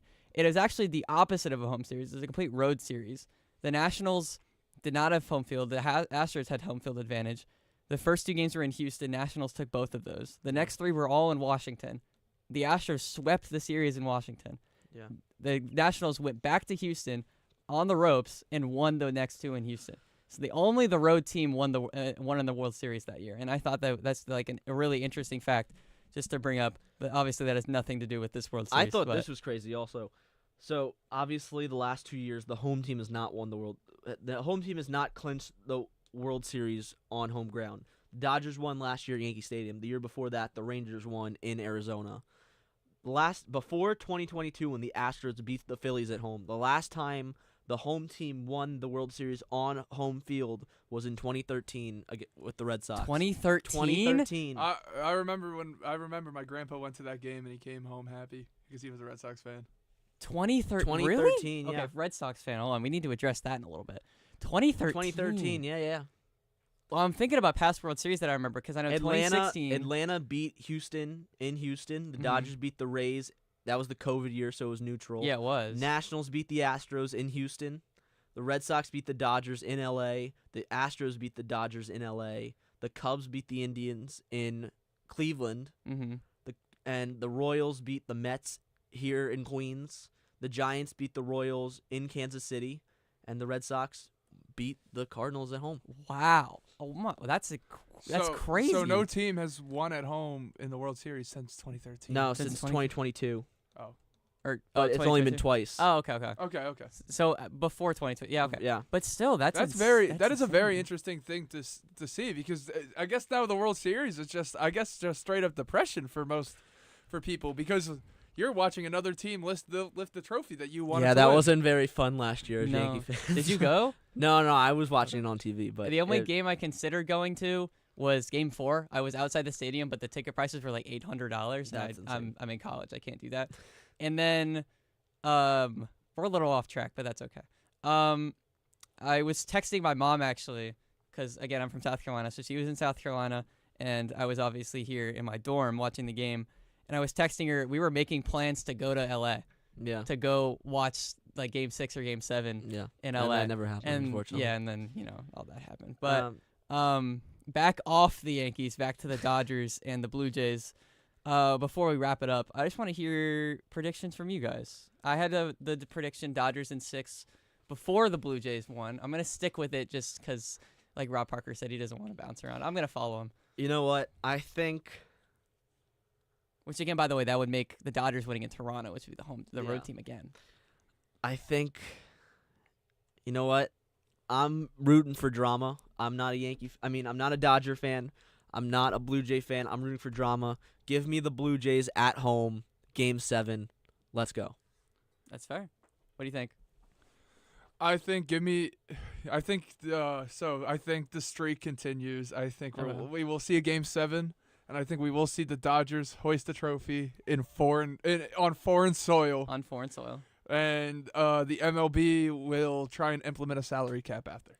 That's a tough thing to just throw out there, but yeah. So with that, do you think there's a Dodgers dynasty brewing? Do you think they continue winning? I think there is. I think there is. I think we need to see what they can do next year first. Dynasty needs to be 3 years or more. They can't. You know what? That's fair. Well, they got to win this one first. I think they got to focus on the Jays. And then they're down 1-0. Have we heard Derek's prediction yet? I said it. I said Dodgers in 6. Oh, yeah. Which I made that like a couple days ago, but now it doesn't look great. But hey, we'll see. We'll see what happens. Make sure you guys watch that tonight. I'll be watching that tonight, definitely. 8 p.m. on Fox. 8 p.m. on Fox. So I think that'll do it for us. Now we went north to Toronto, and now we're gonna go a little further south. We're gonna come back to New York for you guys. We're gonna go to the Garden. We're gonna go to the Garden. And Barclays. Let's not forget about the Barclays Center, guys. We're gonna talk about the Knicks and the Nets right after this.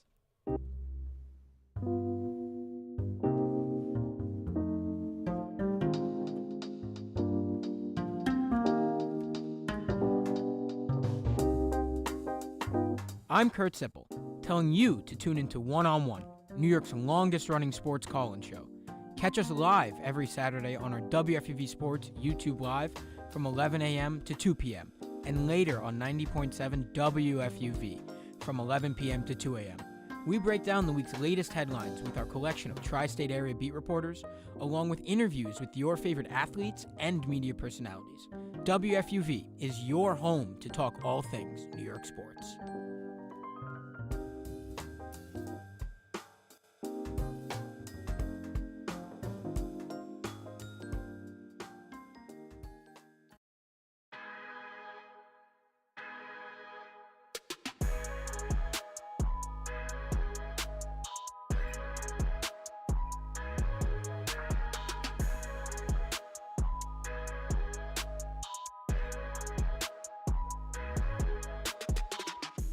Hello everyone, I'm Trey Rodriguez, calling you to tune in to WFUV Sports One on One.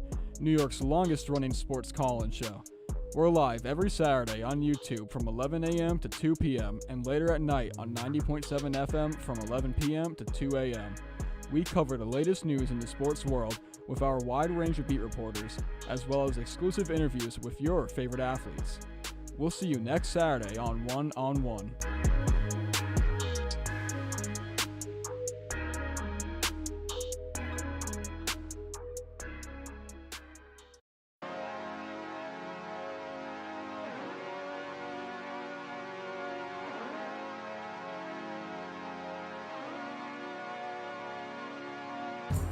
Hello, everybody. I'm Chris Carino. And I'm Joe Henry. Tune in weekly for NFL Friday, your exclusive WFUV sports podcast for all things National Football League. We'll be covering everything on and off the gridiron for the biggest sports league in the world every week on Spotify, Apple, and wherever you get your podcast. Can the Eagles repeat? Will the Jets or Giants finally take a leap? What's Shadur up to? All of that and more on NFL Friday on WFUV Sports.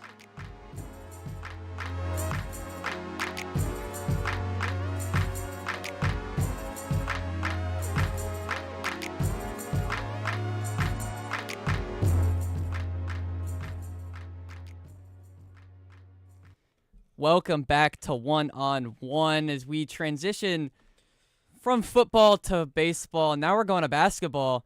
As we mentioned earlier, we're in really the sports equinox right now here in October. We got a lot of sports going on. And if you want to talk with us, please call in 718-817-2750. Give our producer Griffin something to do. He's a little bored back there. If he wants to tune in maybe a little bit, maybe he wants to talk to us a little bit. Well, we'll see. Maybe he's a diehard. He might add some valuable insight later on. We'll see. He's what? A Blazers fan? Blazers fan. Maybe he has something to say about the Blazers. But before we get off track, let me just say one thing about the Blazers. Please. First of all, you guys will talk about this when you get to General NBA. But Chauncey Billups, rest in peace, bro. I think you're cooked, man. I think you're cooked. But I think Splitter has honestly changed the vibes already. I think the Blazers are an exciting team. One of the best I think one of the best rotations in the league, honestly. One of the best defensive teams in the league with Kamara, Drew Holiday, Grant, Klingon. Like, great defensive team. I think the one thing they need, though, is a wing. And if only they got the second pick instead of the third, and then you have Brandon Miller instead of Scoot Henderson right now. Hey, Brandon Miller's a Hornet, bro. Yeah, but I just want to say, I just think good future for the Blazers. They're a fun team, exciting team to watch. Culture's changing. New owner. It's the Hurricanes owner. Great owner. Knows how to run a team. I think the Blazers maybe make a move. I don't know. I think high-end player they could maybe get is like Zion or someone like that. Do you really want Zion? Did you say, Derek? I can't hear you when I'm back here. Do you really want Zion? Do you want Zion? Griffin. He can't. Does he? Yeah, I can hear you now. Okay. I would like Zion. I think he's a guy that like would be good, would do well to go to a city like Portland where they kind of love Colt-esque players, I think, and he is the guy to become like sort of Zion is a unique player, and he kind of has like a cool factor of like something about him's unique, like his size and what he does. So I think Blazers fans really rally around that. Although Portland also has really good food, so I don't know how that would work out. New Orleans? But I just think before I let you guys run, I think Blazers in like 2 to 3 years, maybe like 2 years, will be a scary team. But for now, they're just a fun team to watch. I recommend tuning into the Blazers if you have the chance. Really fun player to watch. Shaden Sharp is like the bounciest player in the league. Well, they're going to have Dame back next year. They will have Dame back. Yeah. He gave us a thumbs I'm going to up. say this, though, because the Blazers, it is a new era. We have Thiago Splitter. They could make a key. They have, as Griffin said, they have a great bench. My advice for Thiago Splitter is going to be one thing, and I'm going to sing a little song right here. Oh, Lord. Oh, God. You got to know when to hold them, know when to fold them, know when to walk away, know when to run. Thank you for the song. You're welcome. Thank That you. was all. You That know- was all for Portland. I'll give a hand to that. All right, so from Portland, we travel all the way back east to New York. New York, we see kind of a very different. I mean, this is pretty expected. I won't even like sugarcoat this. Knicks start 2-0. Nets start 0-2. We'll talk with it. We'll go with the Knicks first. We'll start high. We'll go a little lower. But the Knicks, they start 2-0. They get wins over the Cavs and the Celtics. Feels good to be a Knicks fan right now in New York. It does. It feels pretty good. The Brenson's giving you a lot. He's giving you about 30. Cat's giving you double doubles, and I mean, they've got their championship window is still open, especially with the East kind of getting a little weaker. Yeah, we're gonna win the Eastern Conference this year. I really think that this might actually be the next year. When you look at the East, you have Milwaukee. They tend to Giannis is great. They tend to choke in the big moments. Maybe Cleveland, but you guys already have a definitive win over Cleveland. Yep. We can see it is a long season, so let's not act like we're crowning week. I 2. know it's early, but the Hornets are in third place in the East. The Hornets are the best team in the NBA. LaMelo Ball is the greatest. He's going to win MVP. He's going to win Finals MVP. He's going to win DPOY. Like, he's going to go off. We're going to talk about that later. He's going to break no. He's going to break the record for the most one-legged threes ever in a season because he's the GOAT. Okay, excuse me. Back to Jalen Brunson and Cat. I will say this. I think the Knicks have done everything right over the last offseason. And people said about the firing of Tom Thibodeau and why are you firing the guy after you made the Eastern Conference Championship? In my opinion, it was the right decision. Because I did think it was the right decision. Yeah. You see Tom Thibodeau, he runs his players into the ground sometimes. He didn't play his bench at all. He runs them into the ground, and that can be a bad thing when it comes. Look at what happened with Derrick Rose. Look at what's happened in Minnesota. Don't bring up Derrick Rose. Jalen Brunson. Don't do that to me. Jalen Brunson looks so happy right now, not having to play every minute of the game. Exactly. 4 members of the Knicks in their first game scored at least 16 points. That's awesome. That's good to see now. I love that. And if the Knicks can once Josh Hart comes back, he came back last night, but once he comes back fully, the Nova Knicks are back. We're going to the finals this year. Pop the champagne now. You have 80 games left. There's 80 more. You know how many minutes that is of basketball that Jalen Brunson still has to play? He's gonna play every minute. They're gonna start him every minute now. They're gonna keep this because you said that he's gonna have to start playing every minute now. But back to my original question. I did have this written down. With Tatum out for the Celtics, apparently, like I've been hearing, like he wants to come back earlier. That's crazy. They're like, I don't think that's gonna happen. The Pacers are now weaker, obviously, with just everything that's been happening to them.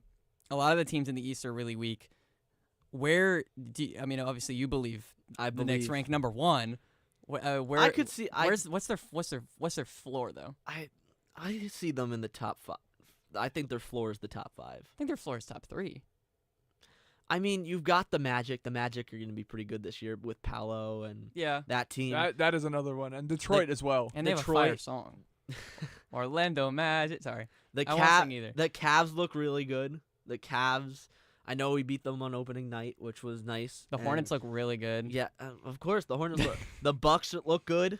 I mean, Giannis is MVP caliber again this year. So it's just like there are a couple teams in the East that we haven't even talked about the 76ers yet. Nobody thought coming into this year the 76ers were going to be that good. VJ Edgecombe puts up the most points of any rookie in NBA history. And VJ Edgecombe could be. I've heard Philly fans say that he's the next Michael Jordan.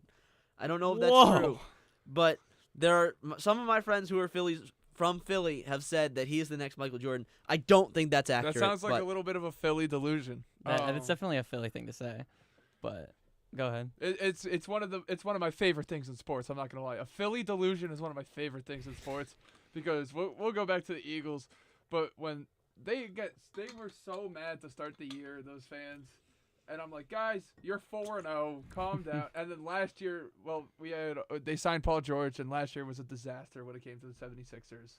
They ended up getting the number 3 pick to draft VJ Edgecombe, and he did look amazing. And I do think he is going to win Rookie of the Year. Yeah. So we have.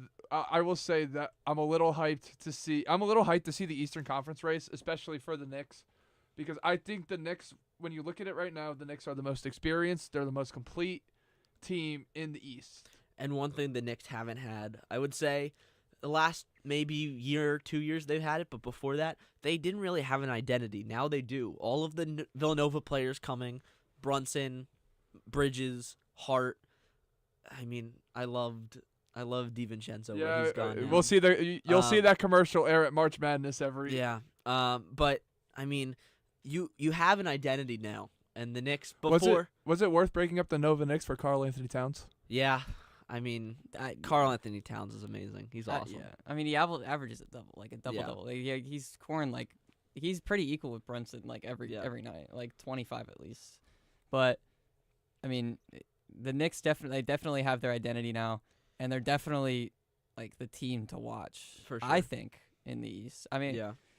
The Bucks are always there. Giannis is always there. But that's the thing. They're always there. When you look back at their championship team, and you look at the pieces that were around Giannis a few years ago, compared to the pieces that are around him now, it's not the same. Thanasis is still there. Thanasis is still there. Thanasis is still on an NBA team. But it's not. All of the Antetokounmpo brothers are now on the Bucks, right? Yes. All of them? Yes. Yeah. I think Costas. We're all Googling it at the same time. Oh, it should, Costas. Alex Antetokounmpo is on the. Yeah. Are they all on the Bucks? Costas is not. Costas is playing. They are. Yeah. No way. Costas is in Greece right now, but Alex, Thanasis, and Giannis are all playing on the Bucks. What a great guy. The brothers. No way. Giannis Antetokounmpo. Make sure to get his family consistent work. It's a two-way contract where he is on the Bucks, but he's also playing with their G League. Oh, well, he's in the G League. He's not actually on the roster, but he's still with the Bucks. That's they're just gonna build a dynasty of Antetokounmpos. They're gonna rename the team the Milwaukee Antetokounmpos. Are they gonna move to Greece? Is that how we fill out the NBA? We expand the NBA to other countries and we just have the Giannis family, the Antetokounmpo family, just in Greece. That's their whole team. We'll see. I don't know. Okay, moving away from the Knicks. Actually, before we move away from the Knicks, they play the Heat tomorrow in Miami. First game on the road, and then they play the Bucks. And then they play the Bucks on the road. So maybe I think they beat the Heat, lose to the Bucks. I think the Bucks game will definitely be really close. I don't think it's going to be a blowout either way, but I think it'll definitely be close.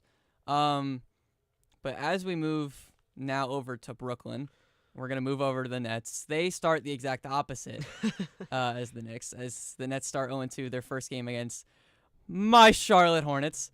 Last place in the Eastern Conference, by the way. Yeah, they are. Well, they also lost to the Cavs. They got blown out. The Nets are not good. Well, Michael Porter Jr. and Cam Thomas last night. Oh my God, that was a little bit. They were a little bit different. Michael Porter Jr. 36 minutes, 31 points, 8 rebounds, 3 assists. Cam Thomas 33 points on 34 minutes, 9 assists, 2 rebounds. Williams with 25 as well. I mean, you look, the Nets could have had an all-rookie starting lineup this year, which is crazy. That's insane. That's actually insane. It's great to see Nick Claxton still on the team after the 2021 team got blown up. Yeah, crazy. But now they've lost a big piece in Cam Johnson, who's now they traded him to the Nuggets. So they've obviously started 0-2. So where does this team go now? They're obviously extremely, extremely young. I think they're going to be like the Jets. They're going to be like the Jets? They're going to be like the Jets. I think they're in a better place than the Jets, though. I don't know. Yeah, they're all rookies, but I think you got to tank this year. So we could say the same thing about the Nets that we just did the Jets. It was they had a core. They put together a championship core that they said that where you give it a 2 to 3 year window to win. Yeah. And when you look back at that 2021 Nets team, that starting 5, in my opinion, is I know we're talking about the modern Nets, but because this is why the modern Nets are the way they are when you look back. That lineup for the 2021 Nets was the best lineup of all time. If you were to look at all of their primes, that KD, Kyrie, James Harden? Kyrie, James Harden, KD, Blake Griffin, LaMarcus Aldridge. I love Blake Griffin. If you put all of those guys in their prime, that is the greatest lineup of a basketball team ever. Granted, Blake and LaMarcus were out of their prime at that age. Yeah. And they were we're past Spurs Aldridge and we're past Pistons Blake. I mean, but you also had a time when the Lakers had LeBron, Anthony Davis, Russell Westbrook, Dwight Howard. I still feel like that team could have won an NBA championship in 2012. That is true. I just can't get that. Can you imagine Kyrie breaking ankles, passing to James Harden, and then Harden throws up a lob to Blake Griffin in their prime? In 2015, that team would have won 82 games. Insane. And now, as I like to call it, we have the Clippers that deal with our unctions, for the unction. No, don't dog on the Clippers too hard. They're trying their best. Like they're really trying. But the Nets, are going to.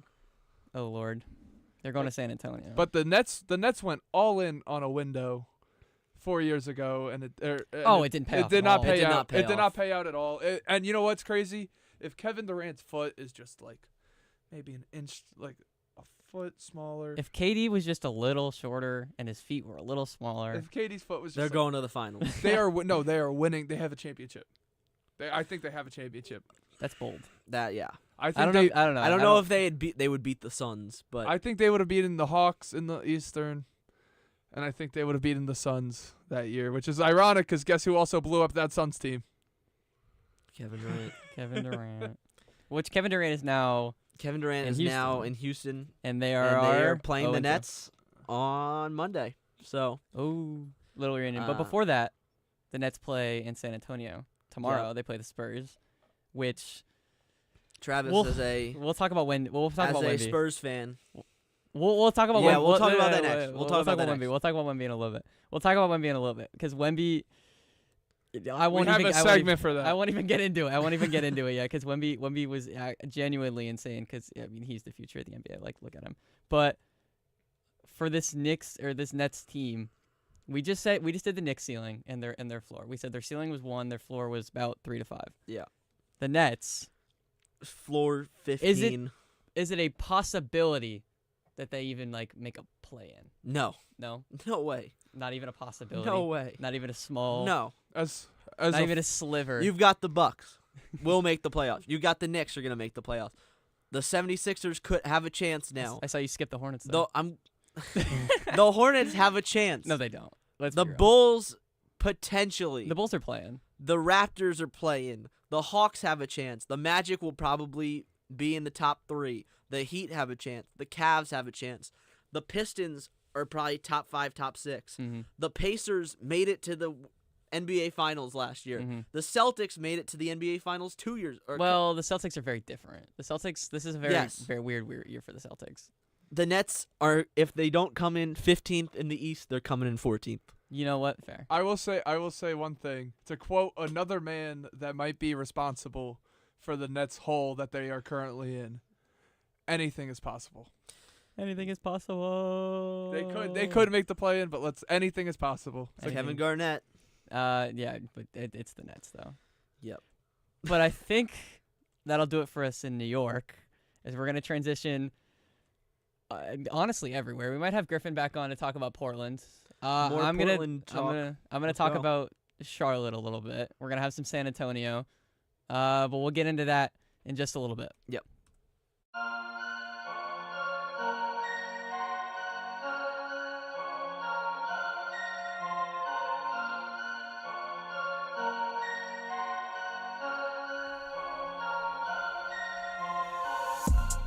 Want to be part of the Ramley? It all starts here. I'm Nathan Rogers. And I'm Kate Cox, and we are 2 of your hosts for On the Hill, WFUV's exclusive podcast for all things Fordham athletics. From the field of Moglia Stadium to the hardwood of the historic Rose Hill Gym, we've got you covered with the ins and outs of Fordham sports. Every week, every play, every round. Tune in weekly wherever you get your podcasts. This is On the Hill.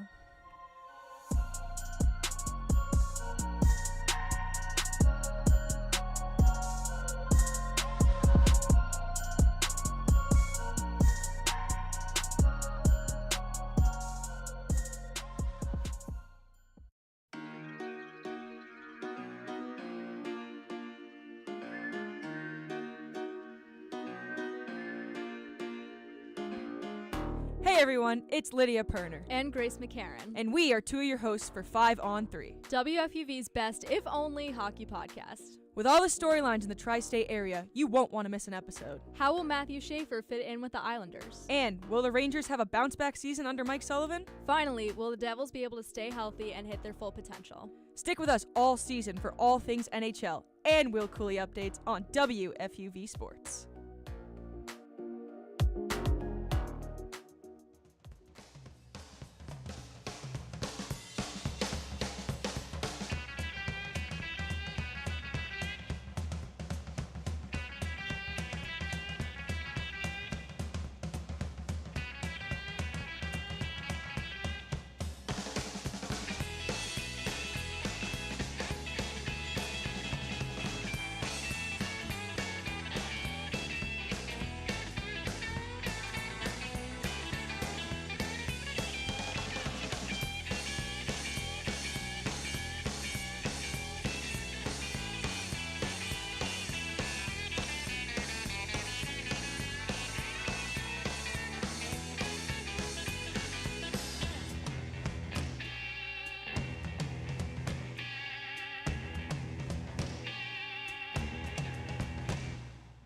You're listening to WFUV, New York.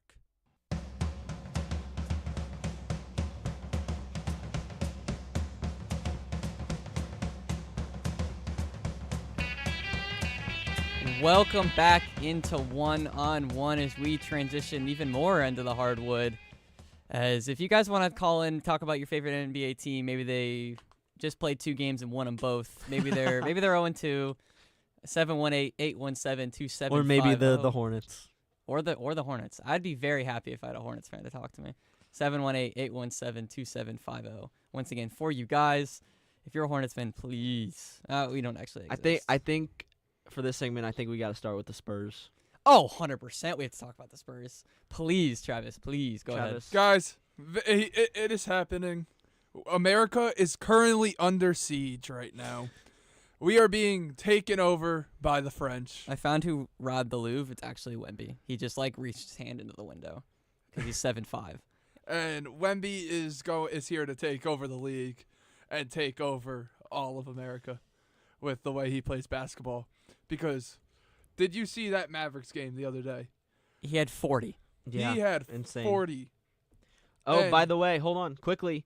Adam Schefter just reported Justin Fields will be starting tomorrow. Really? Wow. No way. Tyrod Taylor has been ruled out of Sunday's game due to the bone bruise on his knee. Oh, I did see that. Okay, that's Justin why. Fields will start versus So- the Bengals. Okay, well now we start the speculation of if Tyrod Taylor wasn't hurt, would he be starting over Justin Fields? Oh, completely. Who's quarterback 3 for the Jets right now, by the way, then? If we're You're quarterback at 3. this point I am, because we need to know who's You got to the report to emergency MetLife backup. soon, dude. The game's tomorrow. You got to report soon. They don't have a third. They don't have a They third? don't have a third on the depth chart. No. Literally, they're just gonna they're just gonna pick a fan. The practice squad is Brady Cook. So Brady Cook is. I'm googling Brady Cook right now. We could get Brady Cook.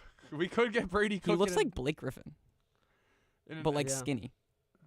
That doesn't make any sense. Sorry for people who wanted to listen to us talking about the NBA. Sorry, the Jets are just the Jets have created a habit in us where we need to always report on their quarterback situation. Okay, but anyway, back to the back NBA. to the Frenchman. He almost had a triple-double in his last game with 29, 11 rebounds, and 9 blocks. He had 9 blocks. In the overtime win against the Pelicans? Yes. Man, it is a different level seeing Victor Wembanyama play. By the way, Stefan Castle, too, the last 2 reigning Rookie of the Years. He might be the best player in the world. They are throwing each other, Stefan Castle is throwing Wemby alley-oops, and Wemby is not. You just can stand up and reach. It looks like he's playing on a Nerf hoop. He did a volley, Stefan Castle. They're playing volleyball. They didn't call it, but Wemby had it in between 2 people and just go. It was there was something. I think Stefan Castle had some violation, so it was overturned. But Wemby doesn't even leave the floor. He just goes whoop over 2 people. And it's automatic. He doesn't have to. He's doing windmill dunks without leaving the ground. He literally can just do whatever he can do. He would be the greatest dunk contestant ever because he can do whatever he wants for a minute and then dunk it because he doesn't have to leave the ground. Yeah. He did a unless he wanted to raise the hoop, but they could. Wait, raise yeah. What if they was just put it way up, and he's still obviously he can still dunk it. He's 7'4", 7'5". Yeah, he's tall. Like I am just so happy that the Spurs fell into the number 1 overall pick that year. Because if they hadn't, I was contemplating, and I hope somebody right now is listening to us talk, because I was so happy I was content with taking Scoot Henderson if we didn't get the number 2 if we got the number 2 overall pick. wow. I wanted Scoot, and I am just so grateful that we have Victor Wembanyama and not Scoot Henderson. Yeah, he's not paying attention. Wemby, do you think he's winning MVP this year? Even with Shea and Giannis and Jokic and Luka? This might be Spurs fan delusion, but yes. I think if the only stipulation I have with that is Wemby, since he's 7'4", 7'5", he could get injured really easily. He can step on a he's so Lego. skinny. If he steps on a Lego wrong, like he's just done for the season. I will say for Victor Wembanyama to win MVP, one, the Spurs must be competitive. We must have, like, so far they're 2-0, but they have to be in the playoff race. They have to be. They can't be in the play-in. They have to be, I think, one of the top 5 seeds. Mm-hmm. They cannot be a borderline play-in to eliminate it from the playoffs like they have been the last couple of years. Mm-hmm. I think he is a guarantee to win Defensive Player of the Year. Again, he has to stay healthy is the thing. He was a shoo-in last year. Well, his odds right now to win DPOI, they're like -150. Wow. Well, he's the favorite. It's game 3. Well, if you think about it, he's still he played half the year last year because he got injured. Mm-hmm. He still led the league in blocks by a significant margin. Yeah. Nobody can do what he does, and if you're getting 9 blocks in an overtime game, like you're of course 9 blocks. He might be. Could he have a quadruple double? He could be the one to get a quadruple double. Quadruple double points, rebounds, assists, And blocks. Jeez, what if he has? The only quadruple double I've ever seen is my 2K player. he's literally a crit player. He literally and that's with steals. Someone maxed out like the height and made him super skinny, and they just made Wembanyama. Yeah. Generally, like he's literally like someone made him in a lab. Exactly. He's Frankenstein. Frankenstein's monster, actually. Yeah. Frankenstein was Frankenstein's the doctor. monster. Yep. I gotta correct you on that. Anyway, as we move away a little bit from San Antonio, maybe the San Antonio delusion, we move a little north to Charlotte. No, not Charlotte. You don't want to talk about the Hornets? No, I was Let's gonna talk about the Hornets. I was going to OKC, but we can go to Charlotte. Charlotte's played. They're basically the shoe-in for the NBA Finals at this point because they are at a 1,000 winning percentage as they played the grittiest team in the entire NBA, the Brooklyn Nets. I want to hear your thoughts on Con Knuppel. He's a guy. I have no thoughts on Con Knuppel. I won't even lie. I just like LaMelo Ball. Brandon Miller and LaMelo Ball. Con Knuppel, I don't even. Con Knuppel, really? Like, I don't know. I don't have any thoughts on him at the moment. I genuinely don't. I just like LaMelo when he shoots the ball with one leg. I think the Hornets can make the playoffs this year. I don't think the Hornets can make the playoffs. They're shooting for the play-in, I think. Really? I mean, even as a Hornets fan, I don't even know.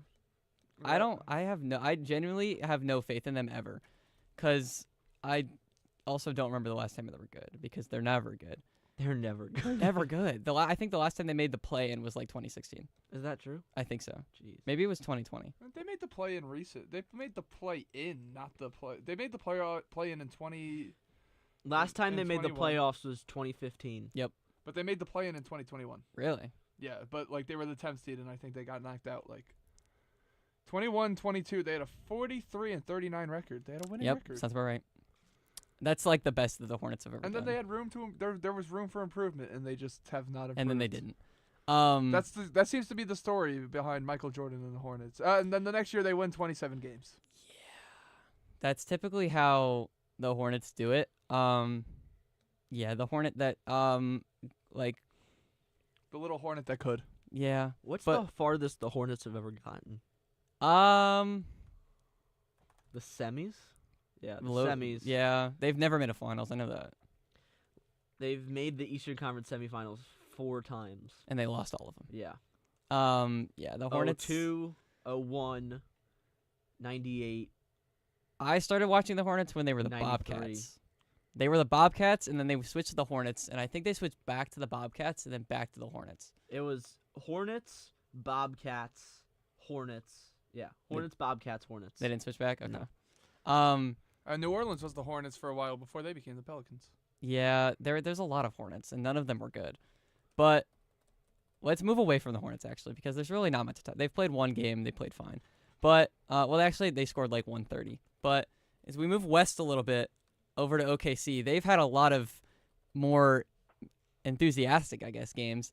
They're the first team in NBA history to have 2 double overtime wins to start a season. As their last game, they had a double overtime win against the Pacers, where SGA dropped 55 in that game. I mean, an insane way to start the season. Just insane way to start.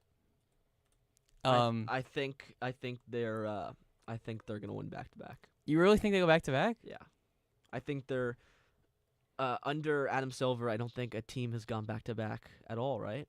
The Warriors have. Oh yeah.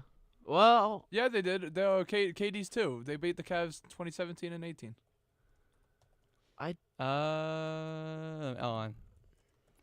We're doing research. Golden State has gone back to back. Yeah, they definitely did. No, you're right. They almost three-peated, and then Kawhi Leonard came in. Yeah. But other than that, we haven't really. He's been pretty there's been not really any dynasties.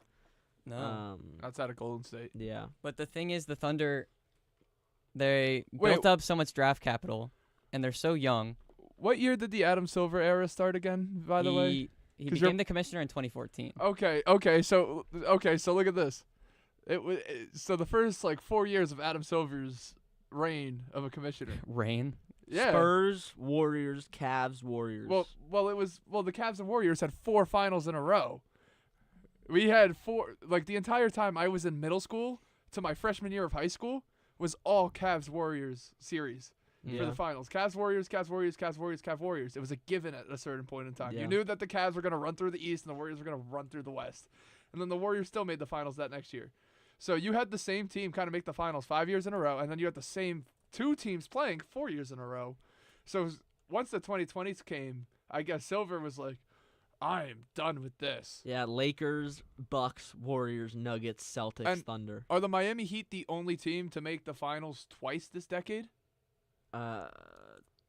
That's an interesting question. I think they are. No, the Celtics. Yeah. The Celtics as well. That's right. They did lose to Golden State, and they won. So the Celtics and Heat are the only 2 teams to make the finals twice in this decade. Yeah. That's and now look at that. The Mavericks, they went from the NBA Finals to a complete redraft to the reset to the number 1 overall pick. Yeah. That has some shady stuff. That does have some shady stuff. And then you have the Phoenix Suns, whose window closed immediately the next immediately almost after. Always closed. Yeah. And then you have the Bucks, whose window closed right after they won. Yeah, that typically it seems like that's happening, but it seems like the Thunder might break that just because of how young they are and how much draft capital they built up. That is true, and they're still getting. Let's be honest. That is the greatest. The Shai Gilgeous-Alexander, Paul George trade. That's the greatest fleece of all time from a team. We are the Clippers are still giving them first round draft picks for that, and they have already won a title. That's crazy, and they're still they just won a title and they're still in contention for another one. And the Clippers are still going off of 2019 Kawhi Leonard hype. But is there anyone in the West that's good enough to consistently beat the Thunder? Not beat them once, consistently. If there's one team I feel like that's young enough and that will grow to a team that can eventually beat them, it is the San Antonio Spurs. Oh, of course you went there. I mean, if you think about it, they're the only team younger than OKC. I don't know if you need to be younger than OKC because OKC's they're already at the limit of young. Yeah, but they might probably the youngest team. Exactly. But you have Victor Wembanyama. Maybe you need the opposite though. Maybe you need an older, experienced teams to find the flaws in the young Thunder offense. Yeah. So are we talking about as I like to call the 2017 All-Star team, the Los Angeles Clippers? No, we're talking about the Lakers. We're talking about LeBron. Oh. No, we're not. Although Luka had a really good game. But anyway, I was thinking about the Denver Nuggets because of what they've done. Yeah, I think the Denver. If there's a team to end the Thunder, it's the Nuggets. Well, Aaron Gordon, first player since Will Chamberlain to average 50 points. He's an all-star. Hey, I mean, well, back to the Nuggets though. Jokic is still Jokic. He's Jokic. There's no one else to compare it to. He's literally he averages 30-point triple doubles for the entire season. They added Cam Johnson. They got rid of the virus that was on their team, MPJ, and then I mean they seem like a much better, much more improved team. And I've heard Nuggets coaches saying that or other people saying that this looks like the best team, even better than when the Nuggets won their chip. It seems like this is like the most well-constructed like group that we've seen around Jokic. Although Jokic, he's starting to get a little older, but he is still Jokic. Yep. I mean, he's a good team built around him, and I think that they're going to be near the top of the West. I think. And Jokic is just too good, too. He's just, I mean, literally, you can play 23 seconds of perfect defense on Jokic. He will lob up the dumbest shot you've ever seen, and it'll go in, and he'll turn around and like do nothing. He's the nonchalant king. All those Eastern European guys, man. All of They're them. so good. If you want to transition over to Luka on the Lakers, you want to talk about the Lakers a little bit. Yeah, the Lakers. I mean, they're all. Man, why is the West so good? The West is so stacked. I feel like the East is so. I don't think it's super weak, but I think it's a lot weaker than the West. Because you see, the Spurs are getting better. The Thunder just won the chip. The Warriors they're always around. The Lakers have Luka, which means they're probably going to be really good. The Wolves are probably going to be good. The Blazers. I got no reaction out of Griffin. He's watching soccer right now. He's locked in. We're not talking about the Blazers. We're not buddy. talking about you, Griffin. You want to tune in? Blazers 2027 NBA Finals champions. 2027. That's so funny. You know what? Sure. The Nuggets, the Mavericks are probably, they have Cooper Flag. So, which, by the way, Cooper Flag, I don't think he's played poorly since starting. He's only obviously played 2 games, but I don't think he's played like people maybe thought he would. Take it from a biased Spurs fan. But he looks amazing. He does. He's like obviously the numbers aren't there. Yeah. But when you watch the games, you can tell. Like the first thing they set up for him, he missed it in the Spurs game, was an alley-oop over Victor Wembanyama, and he actually got it. He was in position. He just didn't make the shot. Yeah. And it was the first thing he did in an NBA game. Anthony Davis ooped it to him, and I'm like, oh my God, this kid is gonna be special. He's the youngest player in the NBA since LeBron James came into the league. Lord. He's younger than me. Yeah, I'm older than him. Cooper Flag was born December 21st of 2006. Yeah. He's 18. Yeah, I'm older than him. He's younger than me too. Welcome to the club, guys. And he makes so much more money than I do. Welcome. I don't like Cooper Flag. You don't like Cooper Flag? I just think like where we are now and where he is, it's like it's so unfair. He's playing I'm basketball. 18 and we're in college right now, and he's 18, putting up 20 points against the Spurs. Yeah. Yeah, I don't want to hear it from you two. Okay. I've gotten used to this already. Yeah. So you welcome. should. I just want to say I'm happy I got to see. I'm happy I got to see your finally this is a coming of age moment that all guys have to go to, when NBA players are being drafted #1 overall and they're younger than you, because I'm older than Wemby, and I think, oh my God, I didn't think this moment would come so soon. If you look at my parents, they were cheering for people that were younger than them, because obviously, but now it's transitioning slowly.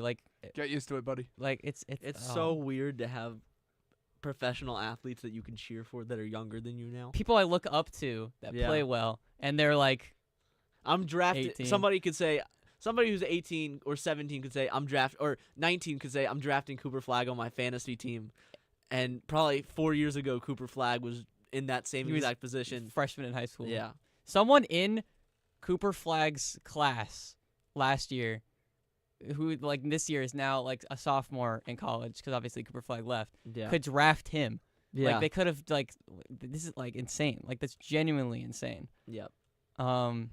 Any other noteworthy games though that we want to talk about for a little bit, as we still have some time before we can do our next segment? Any other noteworthy games?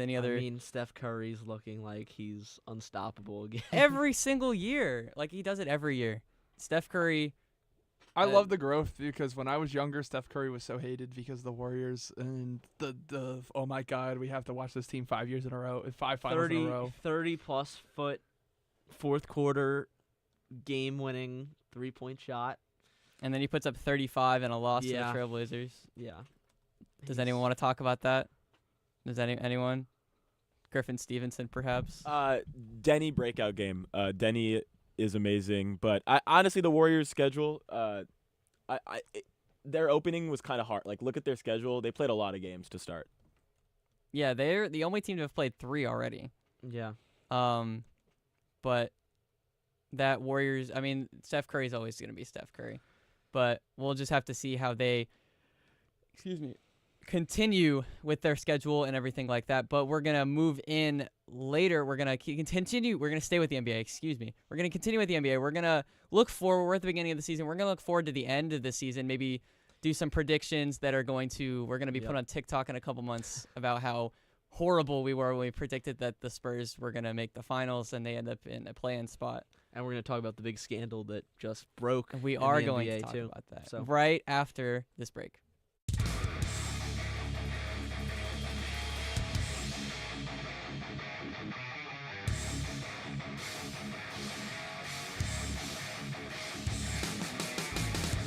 Hey Devils fans, Tucker Austin here from WFUV Sports, one of your New Jersey Devils beat reporters for the 2025-26 season. From Hughes Brothers Havoc to Heischer hat tricks and Markstrom masterclasses, I'll have you covered live from the Prudential Center for all things Jersey hockey. Follow me on X at @Taustin_24, where I'll have live game updates, analysis, and post-game coverage all season long as the Black and Red look to bring Lord Stanley back to the Rock. WFUV Sports is your home for everything New Jersey Devils.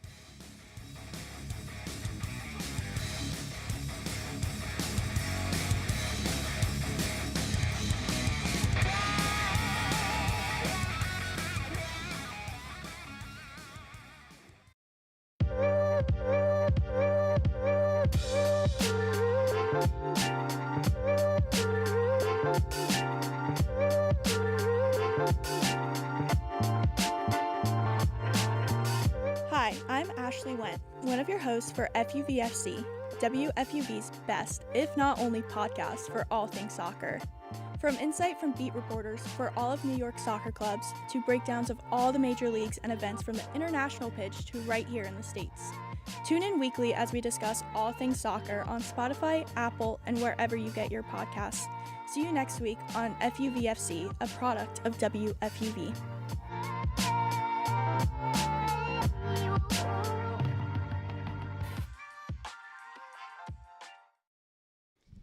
Welcome back into one-on-one as we have a little change of scenery here in the booth here. We have Griffin Stevenson joining us, replacing Brogan. How are you guys doing?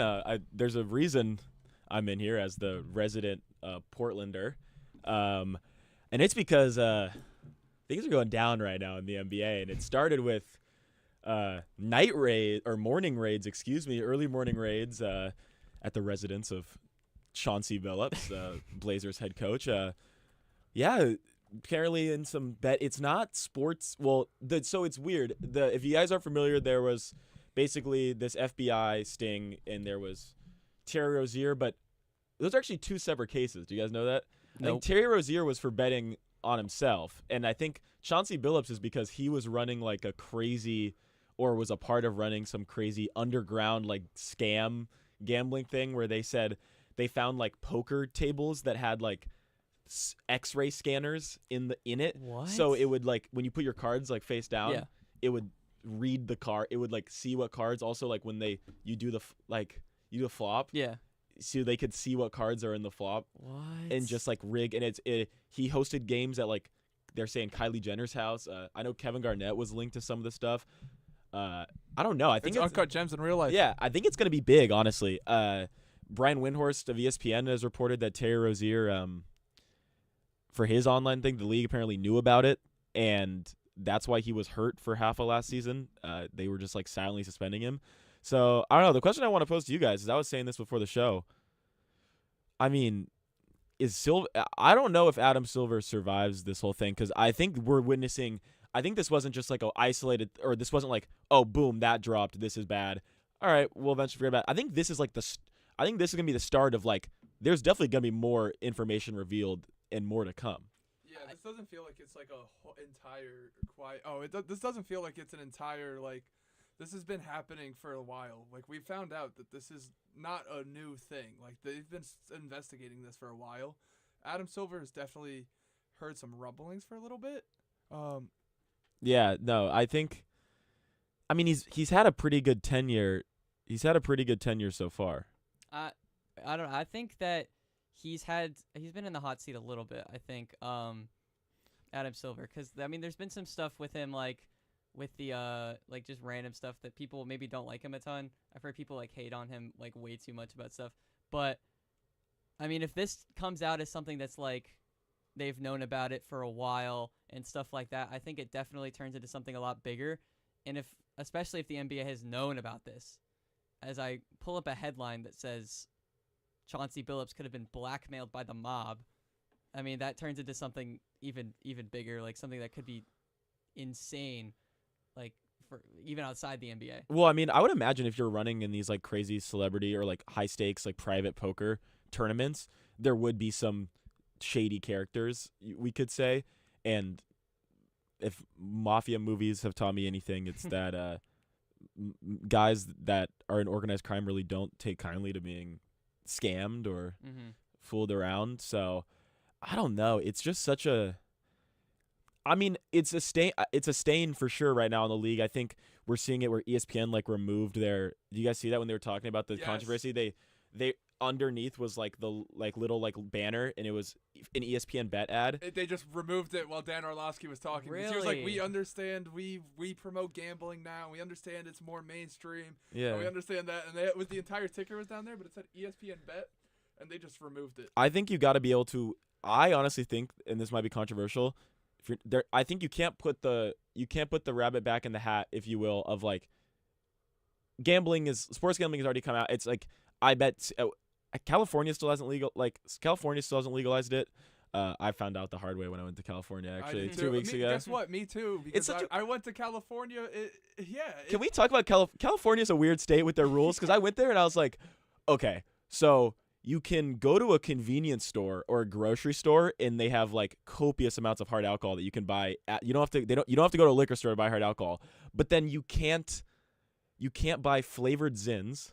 They outlawed flavored like tobacco, and you can't sports bet. It's such a weird like rules and regulations. It's like it's the most like fun but not fun state. I think sports betting will get legalized soon though. You think it'll be like a national thing? Like it'll get just put out No, for but I everyone? just think I know they tried to pass it like last year. I'm pretty sure California, and it got struck down because I still think it's at the phase of like moms see it on the ballot. You know, like moms see it on the ballot and they're just like, no, like I'm not gonna do that. And like once you get the numbers, it might be a good way to actually reach young male voters.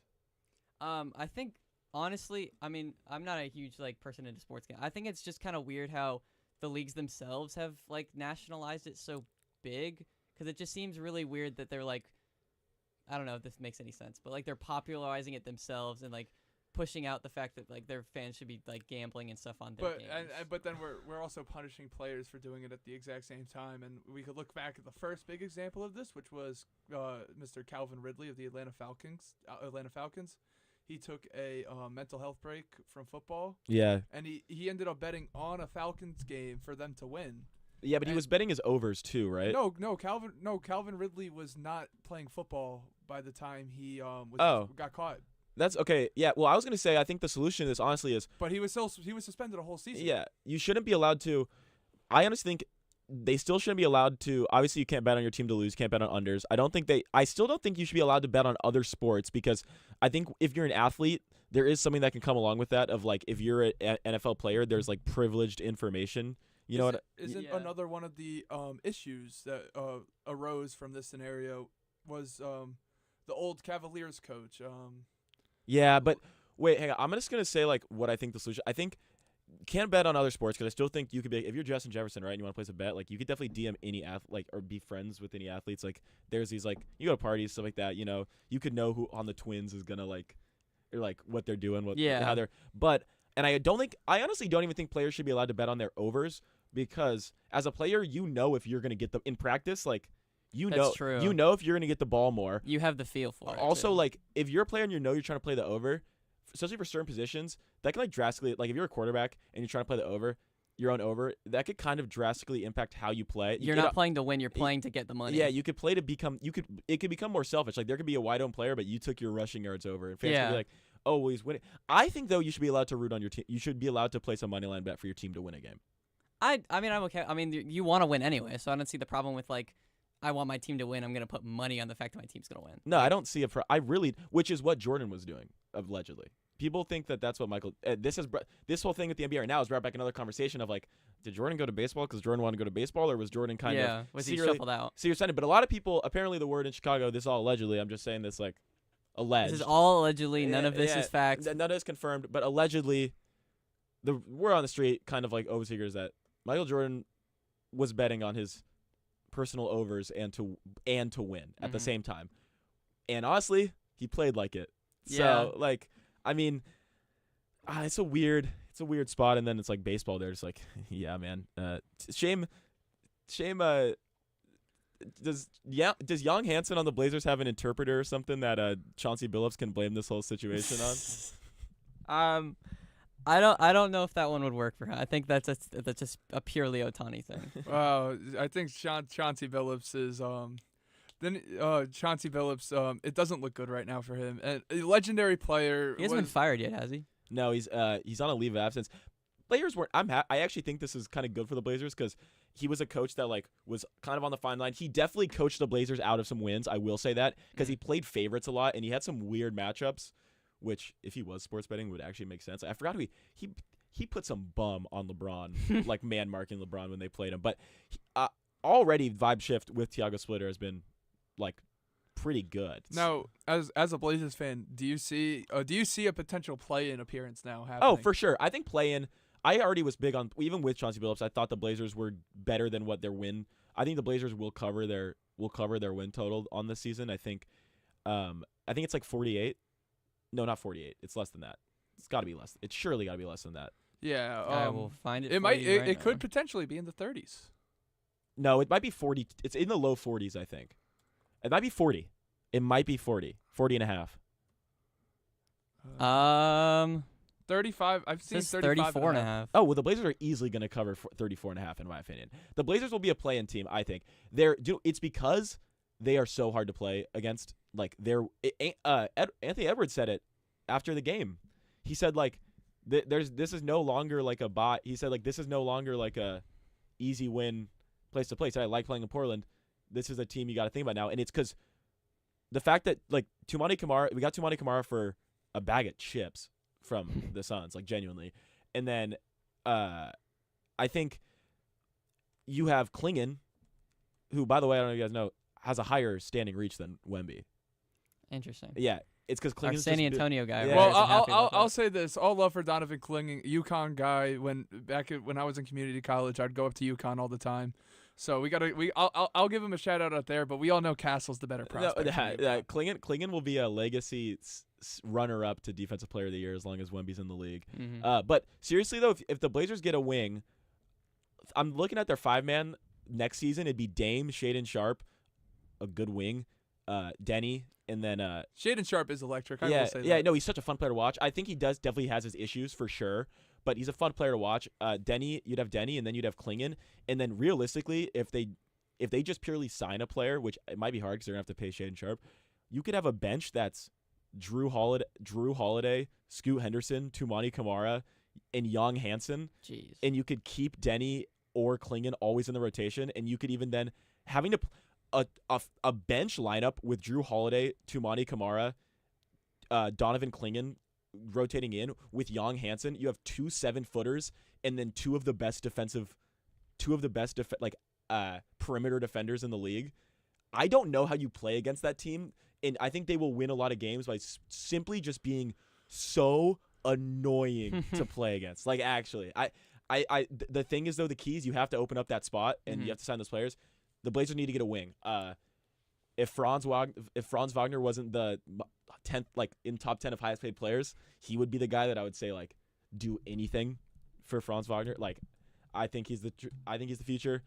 I mean, if the Hornets blow it up, man, I'll take Brandon Miller. No, I'll take Brandon Miller. No. The Hornets are not going to blow it up. They're going to keep their guys. But I've loved this conversation about Portland and also the fact that people are getting fired for gambling. But it was a big week, but I can't believe we had you producing for the Trailblazers because of this week, or your Trailblazers fan. I know, it's perfect. It was perfect. It worked out so perfectly. Yeah, It wait. did. So I'll actually go in there and give this back to Brogan. Brogan, if you want to come on, I'll jump back out, but I'll do. So what is it? Play in. What are the predictions? I can do my rapid fire predictions. Just main awards, MVP, DPOI, and Rookie of the Year, and then finals. Okay. So not like play-in, like just like main finals. Main final. Okay, so I'll start with Rookie of the Year. It's gonna be VJ. Okay. It's gonna be Edgecombe.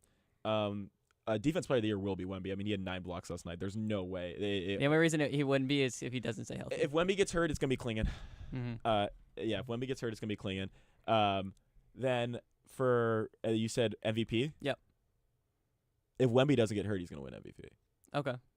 Interesting. I think the Spurs finally have a team where they make the playoffs, and I think Wemby's numbers will be so ridiculous that if they like make the playoffs, that's what I was just saying. For Wemby to win MVP, they need to make the playoffs. They can't just make the play-in. They have to have a good record.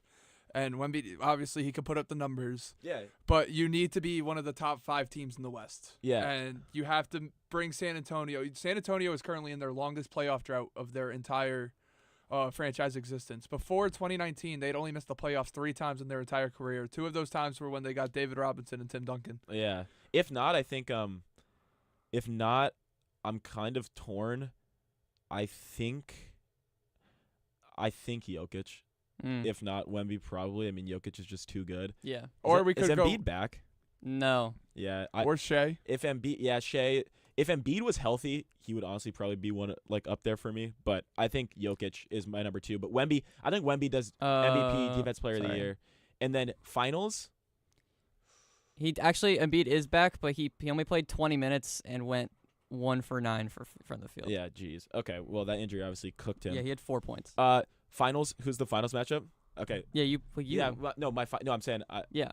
Okay, I'm gonna throw up sleep. It's so hard because there's so many teams in the West. Yeah. The Rockets are going to the Rockets. Actually, Kevin Durant might win an MVP. The Rockets are going to the finals. By the way, 0-2, 15th in the West from currently.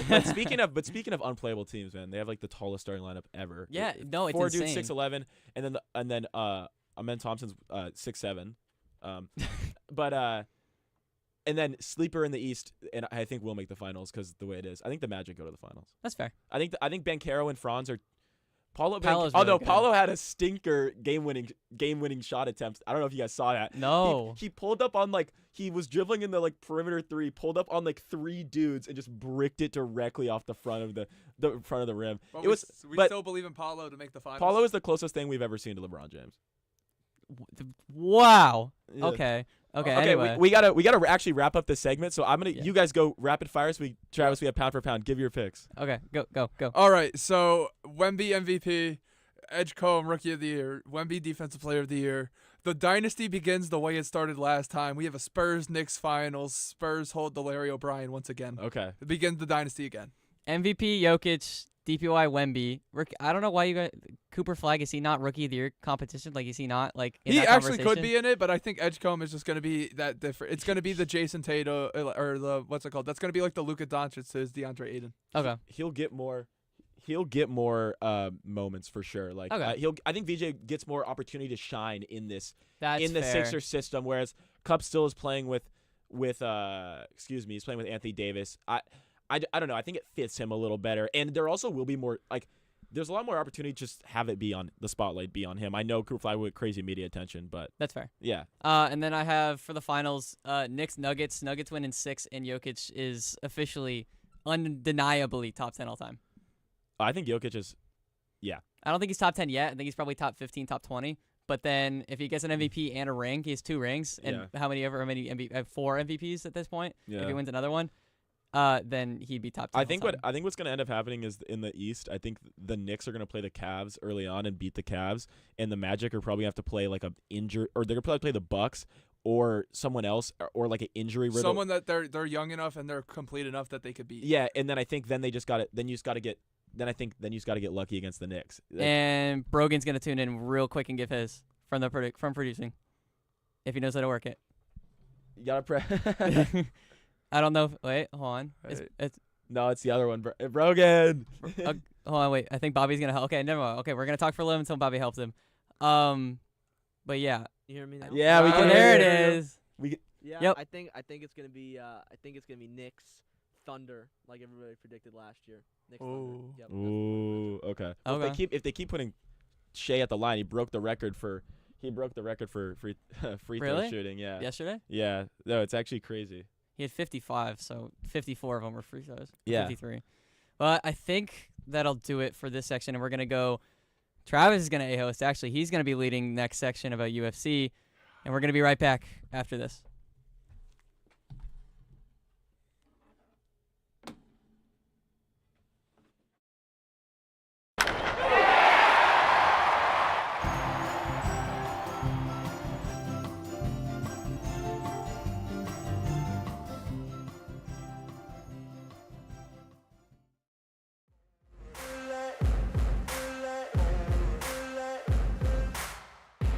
Hey everyone, I'm Alex Diaz. And I'm Mary Hannah Gallagher. And we're the hosts of All In, a women's sports podcast. On All In, we discuss everything women's sports, from the WNBA, the AUSL, and NWSL. No matter the sport, we have you covered.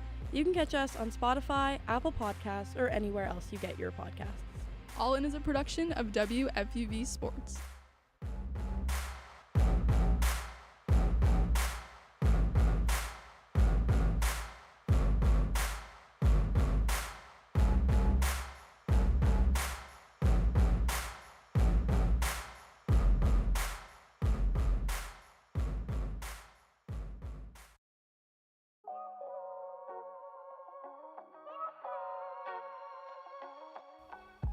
Hi, I'm Mary Hawthorne, one of your hosts on WFUV's tennis podcast, Cross the Line. From breakdowns of majors to courtside US Open coverage, we've got you covered on all things tennis from the ATP and WTA. Tune in to weekly episodes of Cross the Line on YouTube and featured segments on One on One. Cross the Line, WFUV's home court for tennis.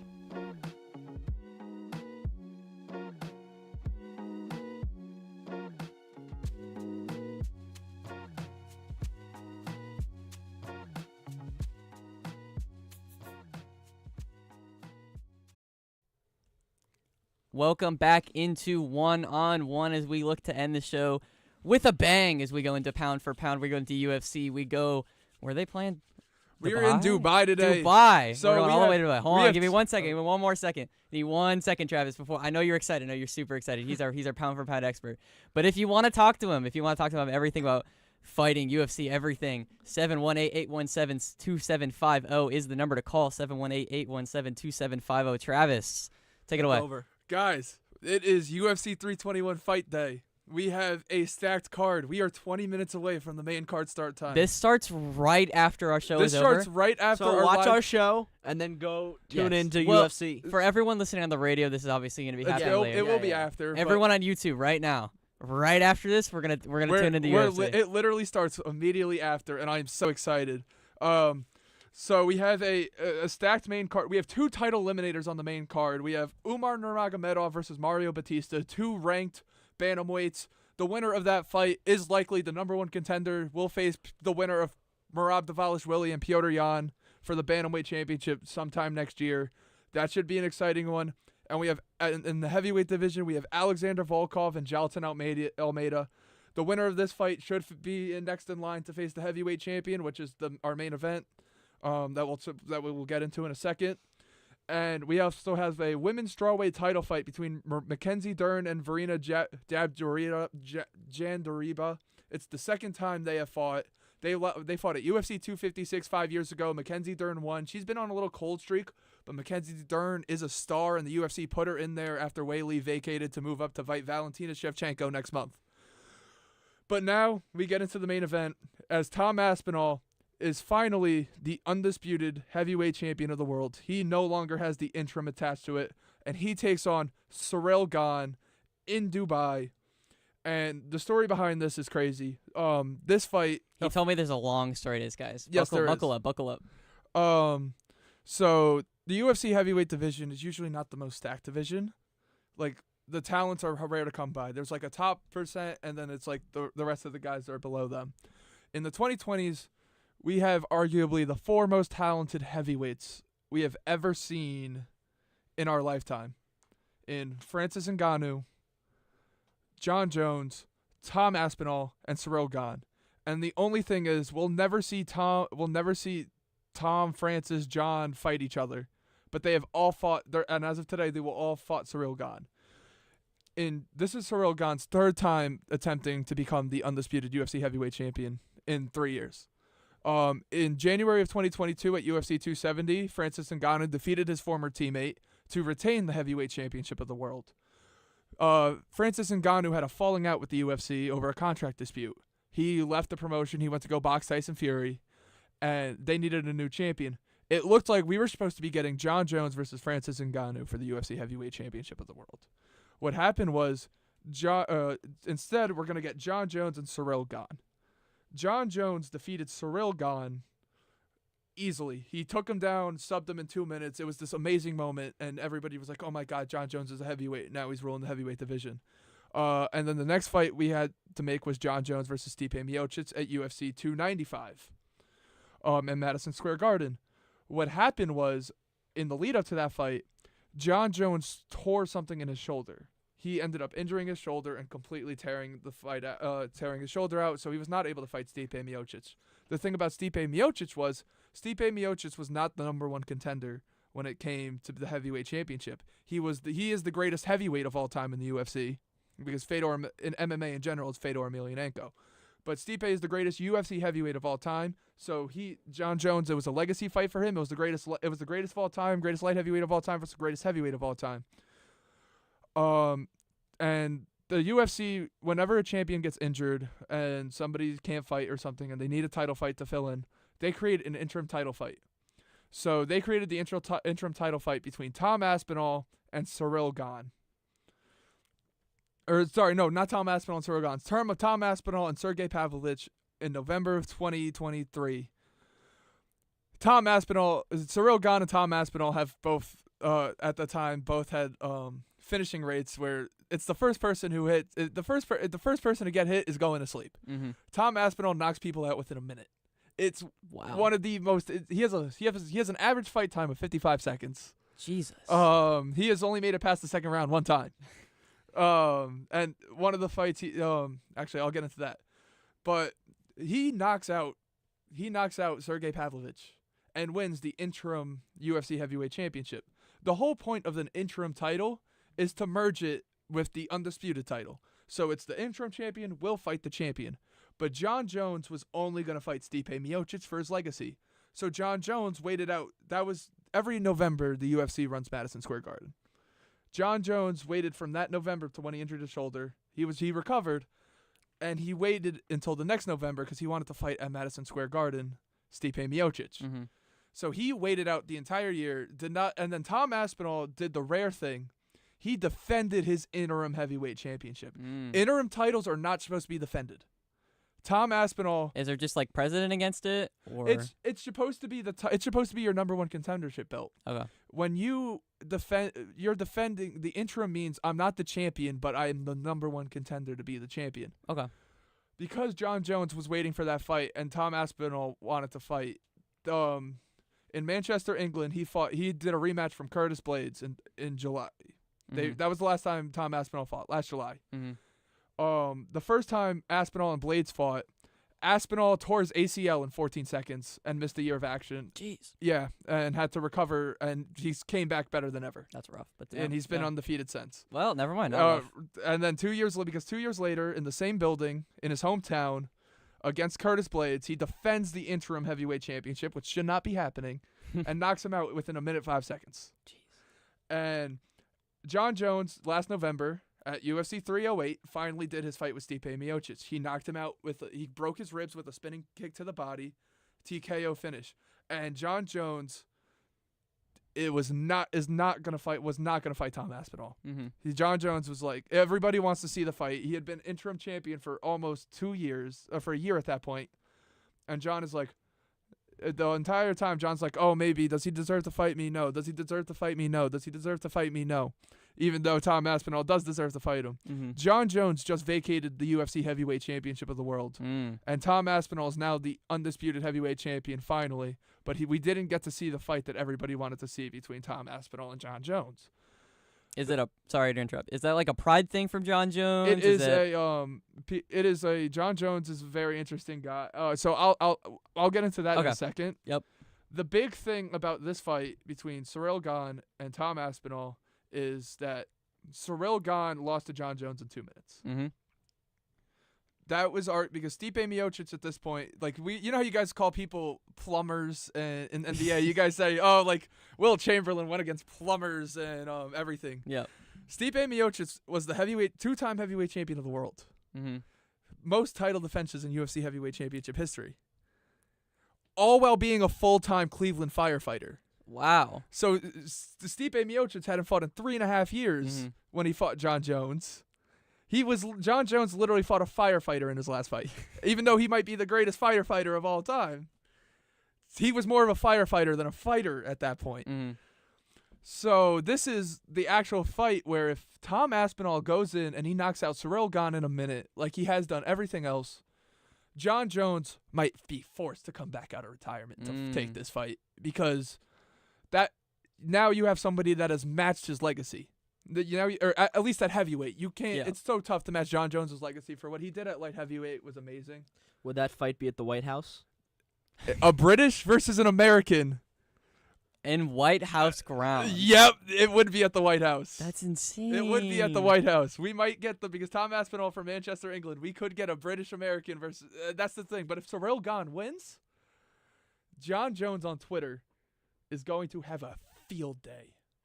It will be the most funny thing ever because the analogy I use or the analogy that the internet uses is called John Jones is ducking Tom Aspinall.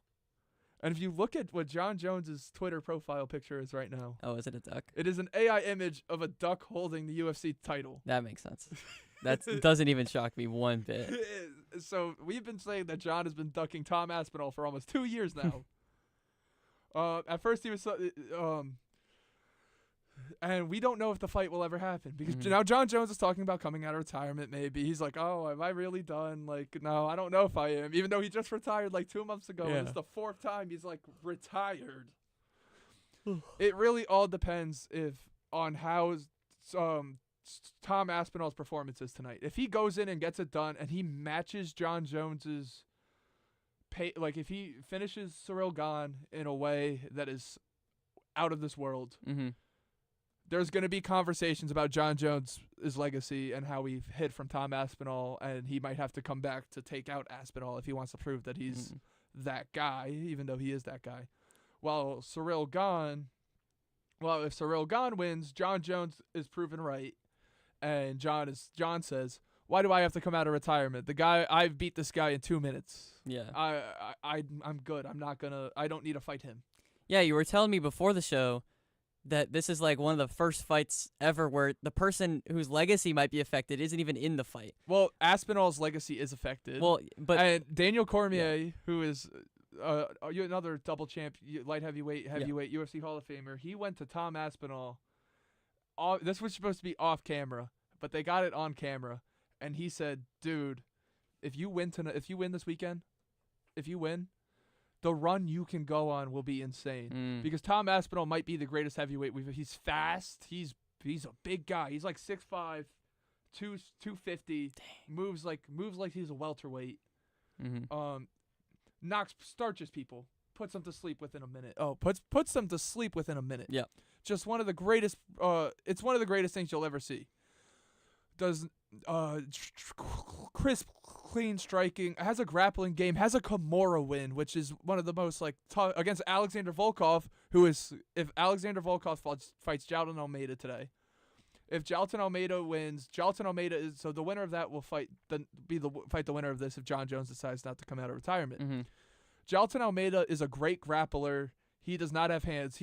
There was one fight against Curtis Blades. He got 10 takedowns within a round. Dang. And then he goes for round 2 and he shoots for the other takedown, and Curtis Blades just elbows him in the side of the head, and he goes down and he's out. Volkov, great striker, not a great grappler, has been submitted by Tom Aspinall already. Mm-hmm. Daniel Cormier said, Jalton sucks. That's what Daniel Cormier is, the head commentator. He was not supposed to say that. Yeah. And you've already beaten Volkov. The run he can go on after this, Tom Aspinall could be established as the greatest heavyweight of all time, past Stipe Miocic. John, greatest of all time, not the greatest heavyweight of all time because he only had 2 fights at heavyweight. But Cyril Gane has been chasing this for years since he lost to Francis Ngannou in January of 2022. That was a long time ago. That's a long time to be chasing the heavyweight title. Mm-hmm. He has had so many ups and downs, and Gane wouldn't fight Aspinall for the longest time because Gane was on top. He was the interim champ, and now the roles were reversed. He is chasing Aspinall. Yeah. It's very interesting, and I'm so excited. Yeah, as someone who's not super into UFC and super into fighting, this is it's all new to me. Well, pretty new to me, but it's all super, super interesting to see how even fights that people aren't even a part of can affect them so much. But I really want to hear your predictions for these fights. I really want to hear who you think's going to win. Yeah, let's hear all of your, how many fights are on this card? We have 5 fights on the main card. So the prelims are officially over. Nasrat Hatfirat just got knocked out in round number 1 by Quillian Skolid. So the prelims are now over. We have 5 fights left on this entire card. Starting off with Alexander Rakic and Azmat Murzankov. Amzat is an undefeated light heavyweight. He has been starching people. Rakic has fought the best of the best competition. He has fought Magomed Ankalaev. He's fought Jiri Prohaska. He tore his ACL against Jan Blachowicz. Dang. That was a tough fight. Alexander Rakic needs a win, but they're feeding him a killer. I'm going to go Azmat. Even though Azmat is older, that is interesting, by the way. It's a 5'8" light heavyweight, which is unheard of. But honestly, I think Alexander Rakic gets it done. He gets his first win since 2021. It's been a few years since he's gotten a win. And I want to see him back in the win column, but it's always entertaining when he fights. Volkov and Jalton Almeida. This is a tough one because Volkov arguably beat Cyril Gane last year. There was a split decision, and people think Volkov should be in the fight and not Gane. So whoever wins this fight faces whoever wins. Unless John Jones needs to come out of retirement. That's the only thing. Okay. So whoever wins this fight will win will probably fight for the title. Jalton, great grappler. Volkov, great striker. It's a tale as old as time. I think Volkov is going to win because I do think Volkov is the better fighter all around. He's fought everybody in the heavyweight division. He's almost beaten everybody in the heavyweight division. Jalton Almeida will take you down and hold you, and he won't do much. And then he'll try and get you down again and get you down again. It might be a tough first round for Alexander Volkov, but I think once Jalton Almeida starts to get tired, and Volkov might come out with a round 3 knockout. Gotcha. We have Umar Nurmagomedov and Mario Batista. Mario Batista is somebody fans do not like after his performance with Jose Aldo. This is a fight where people are can both these people lose? Umar Nurmagomedov. This is how I watch the World Series. Umar Nurmagomedov, and guess what? They're the winner of this is fighting for a title after. Really? So Umar Nurmagomedov, that last name screams it all. He is Khabib's cousin.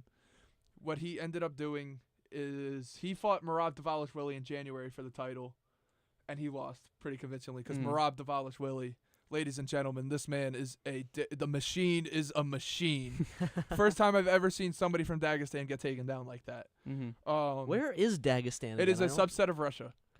He was quick with that. He knew exactly. He could tell you the exact coordinates. Guys, I of could the tell capital. you. I could tell you any fight within the last 5 years, off the top of my head, if you just give me a number like that.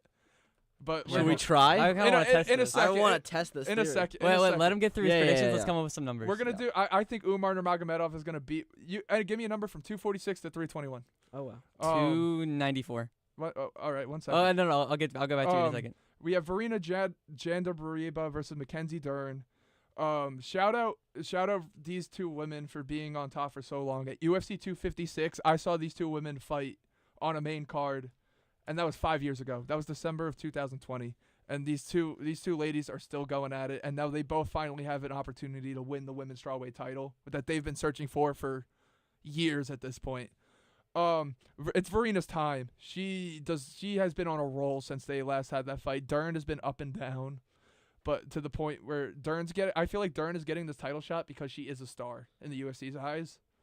So, but I still think Verena's got this in the bag, and John Jones tends to get proven right a lot in these scenarios. As much as the entire world is going with Aspinall, I see a world where Gane wins, but it's heavyweight MMA, you don't truly know. All right, we got 2 minutes quickly. You could test. So give me one of you come up with a number between 246 and 320.